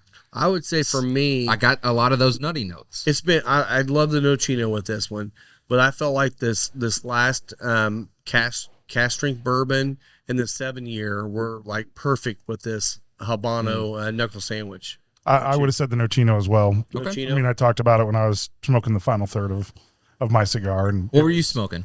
It was the for goodness It's sake. the- Oh, the Mil the Mil Diaz. Diaz. Yeah, Yes, Dela Cosa. thank you. Okay. The Marinito. Yeah. Oh, Marinito. Okay. Yes, the Marinito? as the Yeah. limited. Yeah. Yeah. Yep. That'd be a good one. So what we're having now is a Binny's private pick of cash strength rye. Rye 119.7 proof. Let me go Thank you, back to Mike. that real quick. So if you're from around here or other regions of the country, not Illinois, Benny's is the total wine for Illinois. yes. They're Binny's, the specs from Texas of Illinois. yes. They're the big dog over there. They do amazing picks. They have a shit ton of stores, especially in the Chicagoland area. Oh yeah. But they're all the way down through Champaign and all Yep. that too. So Yep. And they do great stuff. And Great that's picks. Great what? picks. Benny's oh yeah, always does great great picks. picks, and they're the ones that are going to have that cognac cask coming out eventually. yeah, And I we can't found wait to we get found that. out actually that Whiskeyacres, to anybody that's listening that may have a bourbon club or whatnot, if you can get a used sherry barrel or a used cognac, Oh, they whatever need it. used barrel, you can go to Whiskeyacres and say, hey, refill this for me, age it up to finish, and let us buy it all back. They'll that's do your that baby. Yeah, happily. So do that. I don't know Yeah, who's and there- listening, but And whoever there's it is not out very there. many distilleries that will allow that or No. even think about doing that. They're ones that are actually pushing the bounds on a lot of this stuff. And honestly, I could see them in the next few years blowing up and being a big distillery, at least in the Midwest. I don't know if they want to grow to the point where they're just massive. Obviously everyone would love that, but they want to grow this properly where they're still making great product. Well, and they can are provide it. taking the farmer's approach. That's the thing. Yeah. They are taking the sustainable, slow, and steady growth approach. They are not trying to blow up overnight. They are taking the educated growth. And that's the other thing is, yes, they're farmers. Jamie was a practicing attorney for years Yep. before he went into farming full time. One of the other owners went to school for engineering, and that's his background. It's farmers do so much more, and to see these guys especially succeeding at such a level that they are, it makes me very happy coming from my own 5th generation family farm. Yeah. That is why my allegiance to them is so strong. My bias. I have a bias. I won't lie. That is why I think Scott is probably the best person to listen to today, because he didn't go there. He didn't Right. experience it. The only thing he knows about them is what is in these bottles and what we've said today. Yeah. And so he's getting a true unbiased opinion versus the rest of us who were all there Monday, and me who has been banging that drum for the last 2 years because I love them so much. But So, it's easy to do once you go there and you experience it. do any of you guys know when Indiana Bourbon Club is doing their tasting? It's sometime this month. It's sometime So, in February. If you're a part of the Bourbon Club, or if you're not, get on their page. They're doing a tasting. I think they still have some tasting kits available. It's going to be a Zoom call with, I think, Nick and Jamie maybe, or maybe Nick and Rob. I don't know who's doing it. I know Nick for sure. I Nick don't for know sure. anybody else. And you'll get a taste through some of the ones that they sent. You'll be able to get the samples and try those. I will say one thing: they're requiring people, if you get the samples, please join the Zoom, because otherwise you're just wasting time. This is about the experience of hearing a distiller talk about their brand and talk about their whiskey. It's a great way to try a new product you've never tried, and hear it directly from the horse's mouth. So if you get on Indiana Bourbon Club on Facebook, that's the best way to get in touch with them and get some of these samples. I don't know how many he's got left now, but he's got quite a few left, I think. Maybe. But so March 6th. March It's in 6th. March. So it's 6th, March okay. 6th at 6 p.m. Definitely in February. It's definitely in February. It's definitely in February, March 6th. So you got plenty of Yeah. time to plan for Yeah. it, for sure. Yeah. So yeah. reach out to Cole. Chapin. Cole Yeah. Chapin, Indiana Bourbon Club. He'll hook you up with all the stuff that you need. They have 3 or 4 people that are distributing all around the tastings. It's around the greater Indianapolis area. the Circle City area. I think you got north side and south side and east sides where you can find bottles. I But think you had they 4 or will 5 meet you people, for sure. So yeah, make sure they'll work with you. They're trying to make sure that you guys can taste this stuff. So if you're listening to the podcast, if you're listening to YouTube, reach out to Cole Chapin, Indiana Bourbon Club. He will get you what you need to know for the Whiskeyacres pairing. It'll be a virtual thing. I've done a few virtual ones, and They're good. It's not what you think. No. They can be very good. It is much more informative than I've even had some. I did one with Michter's that was like the virtual tasting I did. Short of like actually touring the rick houses, like some of that stuff was like really, really involved. Like you learned more stuff than you possibly ever could have. I did the one with because Frey. you're not there. Yeah, And with Frey Ranch. I gotta say that I've been a fan of theirs ever that was since. a good one. So, I saw Will looking at his glass, and I've been looking at my glass for a while because I want to talk about this. Some Talk bitch. about this Oh, let's talk about it. Because Bring holy it up. shit, this is Let's really, go, Will. really all the things we good. talked about with the bottle of bond. I mean, Another Crank level. it to 11 like Spinal Tap. I know baby. this is the Yeah. last. I know this is the last one, but Nigel like Tufnell, Maybe baby. this is maybe the last. We may have saved the best for last. this is freaking amazing. Like I'm blown away. This is so good. Well, I like mean, the spicy. Like I like the spiciness of the rye. Like I get a lot of spice from that one. More like the red pepper on the finish. I get a lot of that. Like I don't get so rye. much red pepper. Well, maybe I get a little red pepper, but I definitely get the black pepper notes. I get that anise in there. I get that mint, and this is a rye drinker's rye when you get it to this is a cask. rye drinker's See, rye cast. It's And I will beautiful. say, I think you get red, black, and white pepper. Okay, All gonna the say white. peppers. Yeah. Yeah, I was It's gonna say white. This is definitely if you have a Cooking guys. congested nose, just take Whoa, a whiff. Oh, I'm just You'll be laughing. fine. Rob will tell you, like, I'm a spice whore. Oh, yeah. Like, Me too, I'm man. all over Me it. Like, too. this is so good. Like, I've tend to lean a lot more to rye whiskey than bourbon over the last couple of years because I've been drinking bourbon forever. And rye was something that, I didn't realize how much I liked it until I started going back and looking at the bourbons and my progression. And it progressed towards a consistently more spicy rye forward note. And now you'll see as many rye bottles in my cabinet as you will anything else.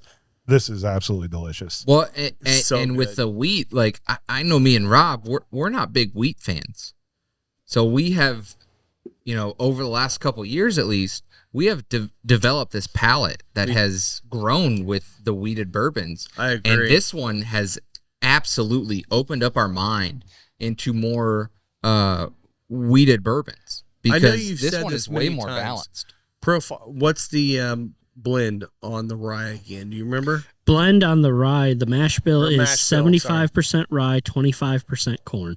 Okay, This is not a barely legal rye by any measure. gotcha. Okay. Well, it's just Yeah, it's And aggressive. yeah, And you know it's what? It's just rye. I think we've all tried Just cast ryes strength. at that 75% ish range, and most of the time it's just like overbearingly rye.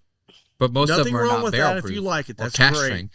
This one actually still is balanced. It still has the sweetness. It has the spice, and it's really it's the mouthfeel on it is really nice. The finish on it is crazy long, and I don't get that out of a lot of ryes. Some of the ryes I get at this proof range, and even this is between 4 and 5 year, I believe. Even at that that age statement, I feel like it's a lot of times more on just rye spice. This one's balanced. and it pulled the final third of the 601 Blue. It pulled it together. It tied the knot. It was Yeah. phenomenal. They- Great. they- That's the pairing. Like, that's the pairing. I'm nice. Yeah. And that's kind of the beauty of doing it in this format where we all kind of grab a cigar that we all know really well. That Mhm. everybody here now and everybody that's watching or listening, they're going to be able to go, okay, there's a cigar or a flavor profile that I like. One's going to stand out. Now they're going to be able to go, okay, I maybe align more with Will or Scott or Rob or Mike Yeah. as these episodes That's a go great on. point, yeah. And so people are going to be able to develop that kind of trustworthiness with you guys based off of the fact that we just all grabbed what we like. Me, I'm a big Cameroon guy. Give me all the earth in my cigar. Yeah. I don't care. I love it. Well, and it shows really well because like Will and I both went down to Bourbon 30 and we've done blends down there, and right now we have the Let's Go Fuel that I blended, which is a little bit on the sweeter bourbon side. But wonderful, yeah. And then he did the it's the Hail to the Victors, which we have on the bar right now here too, and it's going to be a little bit on the spicier sides. And you come in here and try both pours and see what happens, see what you think in there, because I think what you find is people they pigeonhole themselves into a profile that they think they like. Try different things, because you're going to find that, you know, a bourbon lover that's been into bourbon for a little while, it's like, you know, I don't like rye. Well, try these. And you'll find out what happens is, oh, I really do like that. And it expands your profile, and it really opens up a whole new world of whiskey in general for you. Yeah, there's not one answer. Like, There's not. If you haven't learned anything in the last couple of weeks, there is not one answer that is right. No. Like, this is all subjective.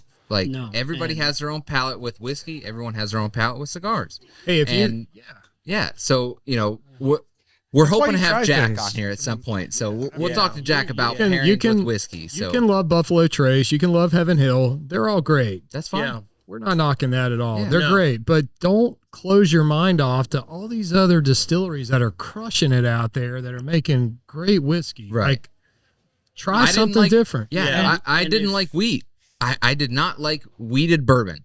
And if This is wheated. you want to Do talk not turn about this off. making really great whiskey, let's get into our final pour. Yeah.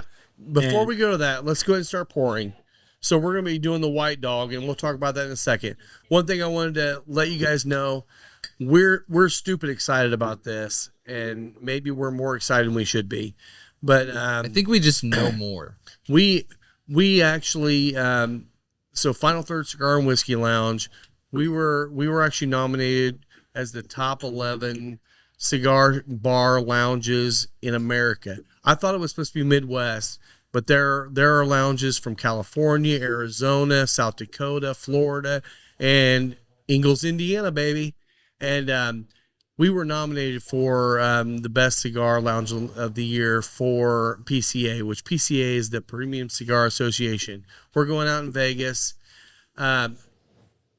Get out and vote for us, man. If you're a Yep. fan of us, I mean, I'm not asking if you're not.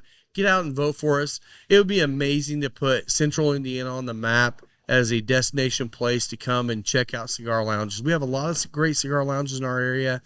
We're very proud to be the one in Central Indiana to be nominated for that. So if you're on our email list, if not, check out our social media. We're blasting it out there, the Yep. stories and all that stuff. Link will Just be below. So super in the easy. comment section, just Lit- Literally just click on it. If you go on our Instagram, Final Third Cigar, if you go on the Instagram, it's in our profile. Click on the first link, and it's super simple. If you vote, the first section is where we're in. Click if you want to vote for us, and put your email in. You're done. Super easy. You can vote daily. You cannot. You do not need to vote for everyone. No, you don't. There are 3 different sections. You Yeah. do not need to vote for everyone. If you want to choose somebody else for a different section, Go that's for it, yeah. that's up to Yeah. you. Go for it. Yeah, if you know choose some of these other guys, that'd Nags be Head, great. Atlanta, whatever. Yeah. It doesn't matter. It just matters that you select Ingalls, Indiana with Final Third Cigar. Yeah. We will link that in the comments below, but you can do it once a day. You just have to clear your browser history. So Yeah. I have 5 emails. I was able to. I vote will say for you don't every have to single clear your one. browser history if you do it every day. No. Every day is different. But if Different. you have 5 different emails, you have to clear your browser history before you go. Early, It vote is- often. Vote early. That's right. Vote often. Yeah. Vote for vote Final for Third Final is a Third. vote for happiness. Yes. Exactly. Nick Nagel, Jamie, this is for you guys. This is for you guys. Vote for Final Third Cigar Lounge. Yes, because we're gonna have Yeah. your crap in here. So not We will. crap. Yeah, Good we will. whiskey. Good So- whiskey. We will have that. All right, we've All been right, so- hinting about it Did I get- I all haven't got that yet. all show long. You know, you've heard, oh, this hybrid, oh, this special thing. So here's the deal. Mhm. Whiskeyacres has decided to start working on their own hybrid varietal of corn specifically for distillation and whiskey production. Stand by for images. This varietal that they have decided to work on includes a female strain of 1920s Minnesota No. 2 Yellow Deck corn, and a strain of red corn grown over in Italy to make polenta at one point. They are propagating this seed themselves. And when I say propagating, that means they are handling the maturation via sacking these tassels and putting the tassel seed onto the shoot of a corn plant. Then they are hand shelling this so that they can actually, when they harvest it, they hand shell it so that they can actually get enough seed for the next year. They are working on an intellectual property patent currently on this.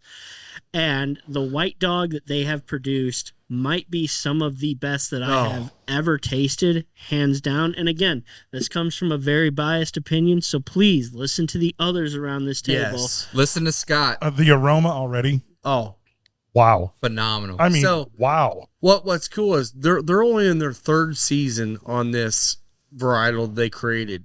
They've got stuff aging for 2 years. It's not going to release for another couple years. 3 at minimum. 3 more years. So you're not going to see this yet. But they were gracious enough to give us some white dog. You know, I mean, literally, the Right guy off the Rob step. went out there and grabbed us a pour, and I'm excited to hear what you guys think. Because this stuff is absolutely. And we talked about that a minute ago. We talked about starting white dog. So white dog is the distillate coming right off the still at the time of distilling the product. This, if you can't start with It's a something bad flavored Right. white dog. You cannot change a bad flavor mash in a barrel. No. Now, It's, I do- it's just not possible. I do want to comment on that real quick because if you don't normally drink white dog, you got to understand that you're drinking white dog. Right? Yeah. This isn't barrel stuff. There's no barrel so you're influence at looking all. for different look. flavor elements. That's important to understand. So take it with a grain of salt. You're not looking for specific things, like you said. Yeah.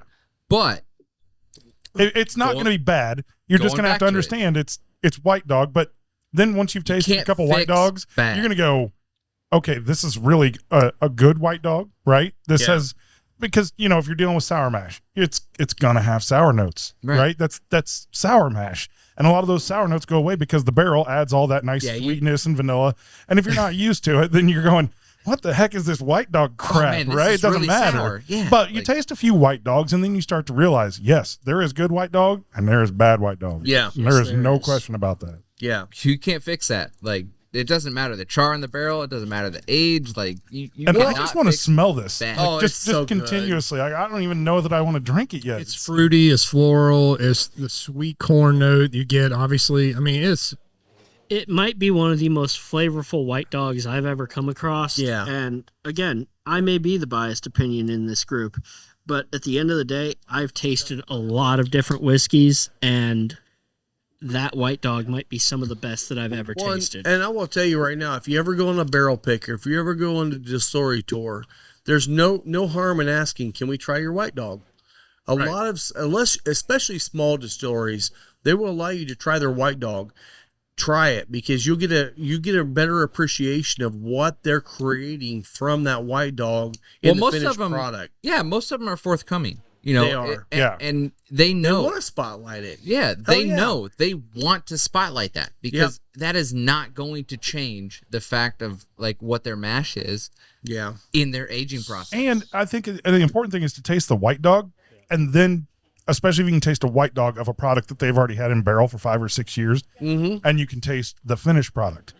Because seeing the ties, the connections, and the flavor elements that happen from the white dog, what the barrel does, and being able to go, oh yeah, I can taste in the white dog what I taste in the finished product, helps you understand white dog I'm better. gonna tell you right now. your profile is going to change. But Yeah, I'm telling you right now. Rob pulling Rob these. Wallace. Yeah, Rob Rob Wallace. pulling these cuts. I mean, he's got it dialed in because And this is the final cut. Yeah. This is exactly what they would put in the barrel. In the barrel. Yep.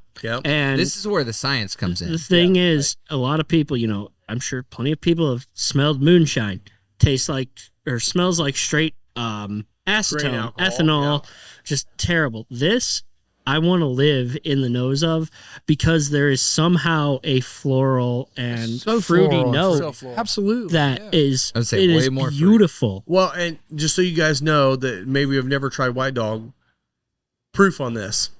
150, 140 to 150? 140-ish. Yeah. No, if this is what was going to go into the barrel, it can't be higher than 125. Well, no.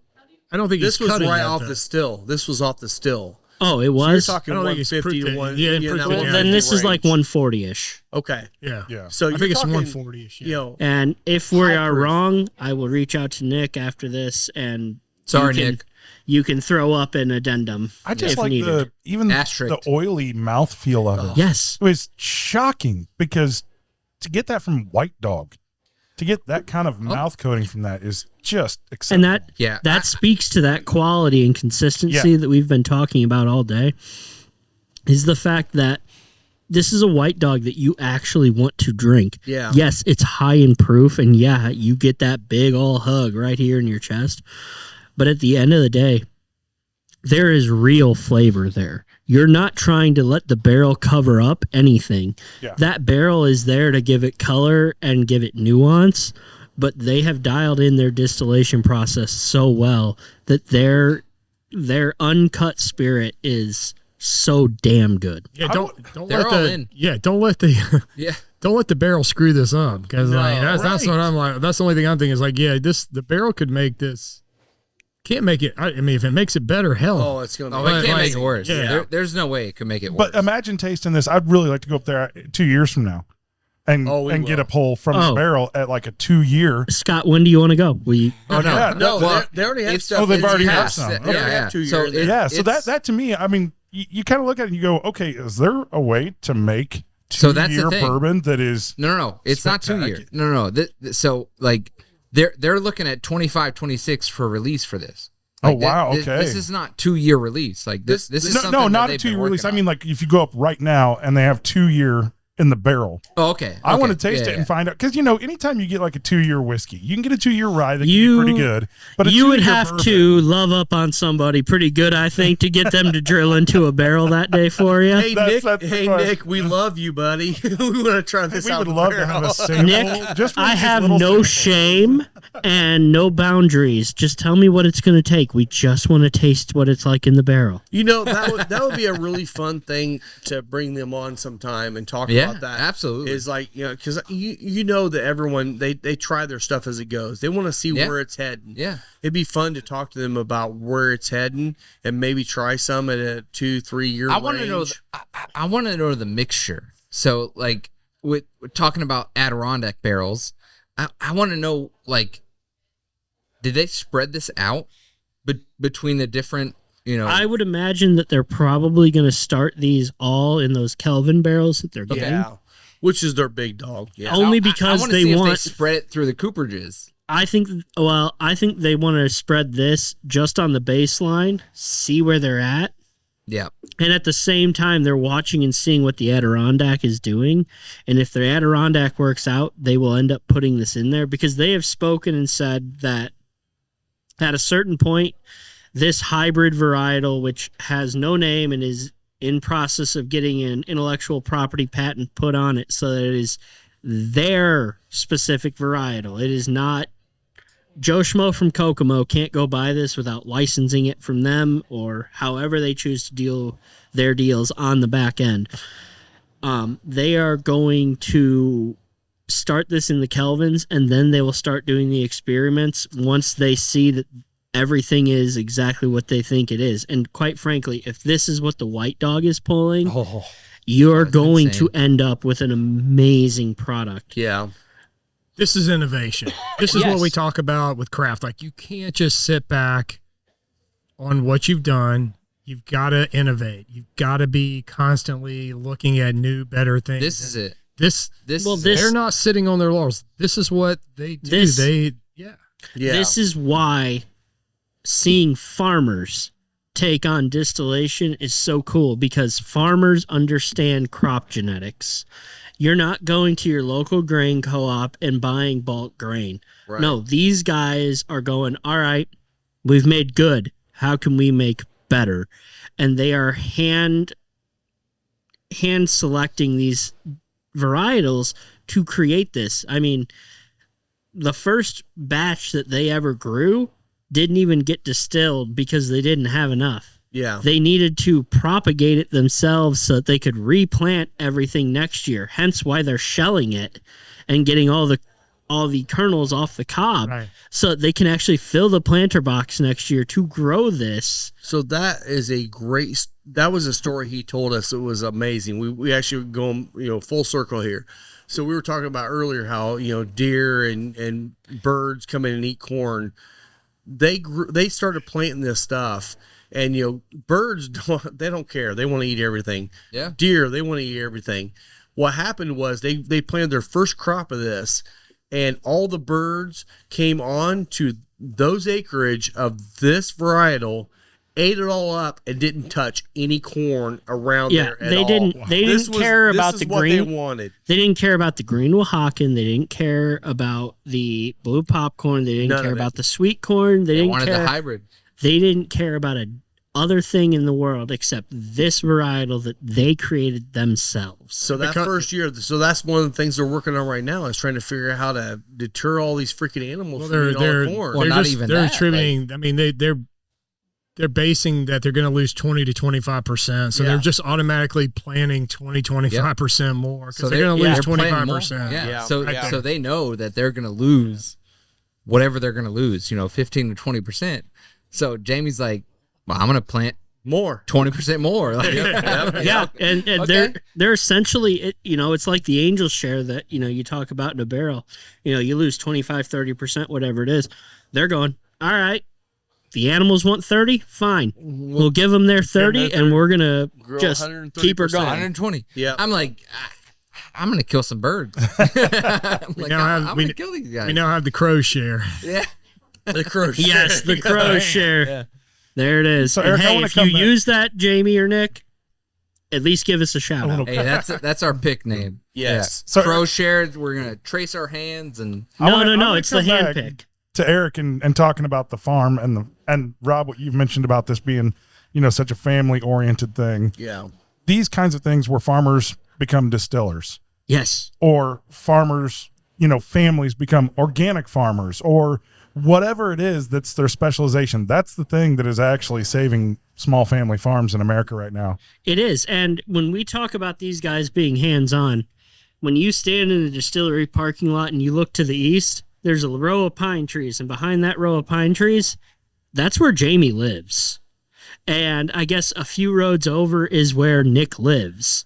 These guys live around this. They see these fields they every live on day. it. Yeah. They are They're there. farmers first. They're doing it. Before they were ever distillers, and that will never change. And that is why the core of their whiskey is so different and so beautiful to me, because they're not coming at this from the standpoint of we want to make the best whiskey.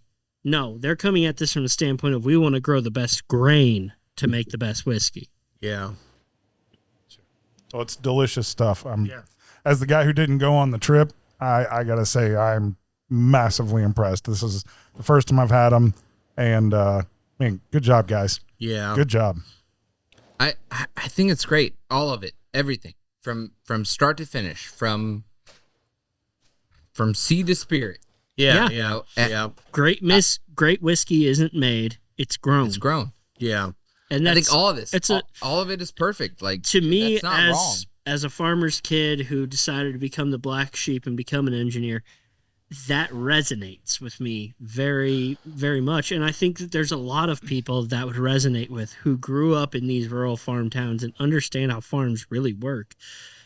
These are not just money hungry people. These are people that have such a passion for every dang detail that goes into creating this product that they will tell you anything you want to know. However deep you want to dive, if you get to talking with them, they'll go that deep. They have no issue with that. Yeah. Well, speaking of great whiskey, why don't you hand me that bottle proof or barrel proof rye again? I need another pour over here. We'll get some more pours going. Well, one thing I Well, wanted if that's to, the case, somebody hand me that say, 7-year back, dang. I definitely wanted to say, we have a couple sponsors on the show that we want to definitely call out. Deadwood Live, this table here. If you've been in here, you know it. It's a beautiful table.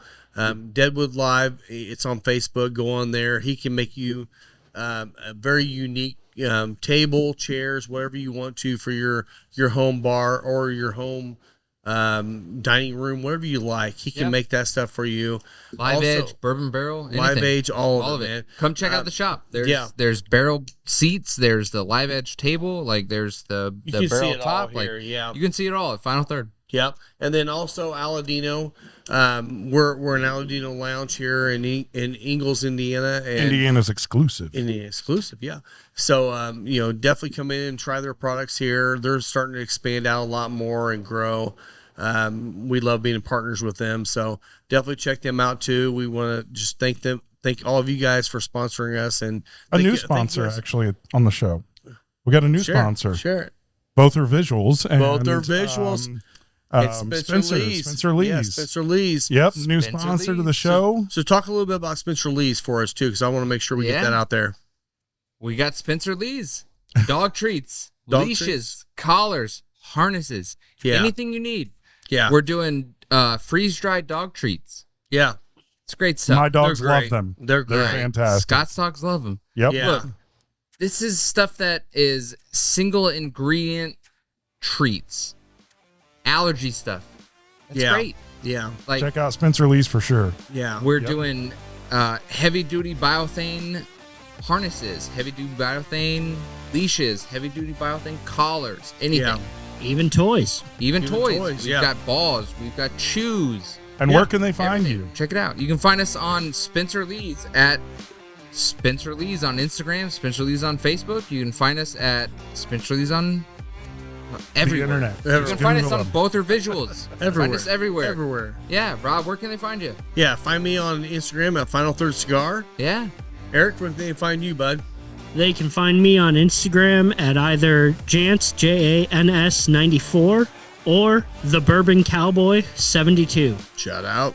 They can find me at Scotty D Smokes on all your major social media platforms. And I've seen some page views. I'm sorry, I'm doing a terrible job managing it. I'll get on there and post some content soon. Where can they find you at, Will? Instagram, Cocky Wolverine, baby. Cocky Wolverine. baby, Let's yeah. go. Well, thanks a lot, guys, for listening again, and we will see you next week. Cheers. guys. Oh my God. I had to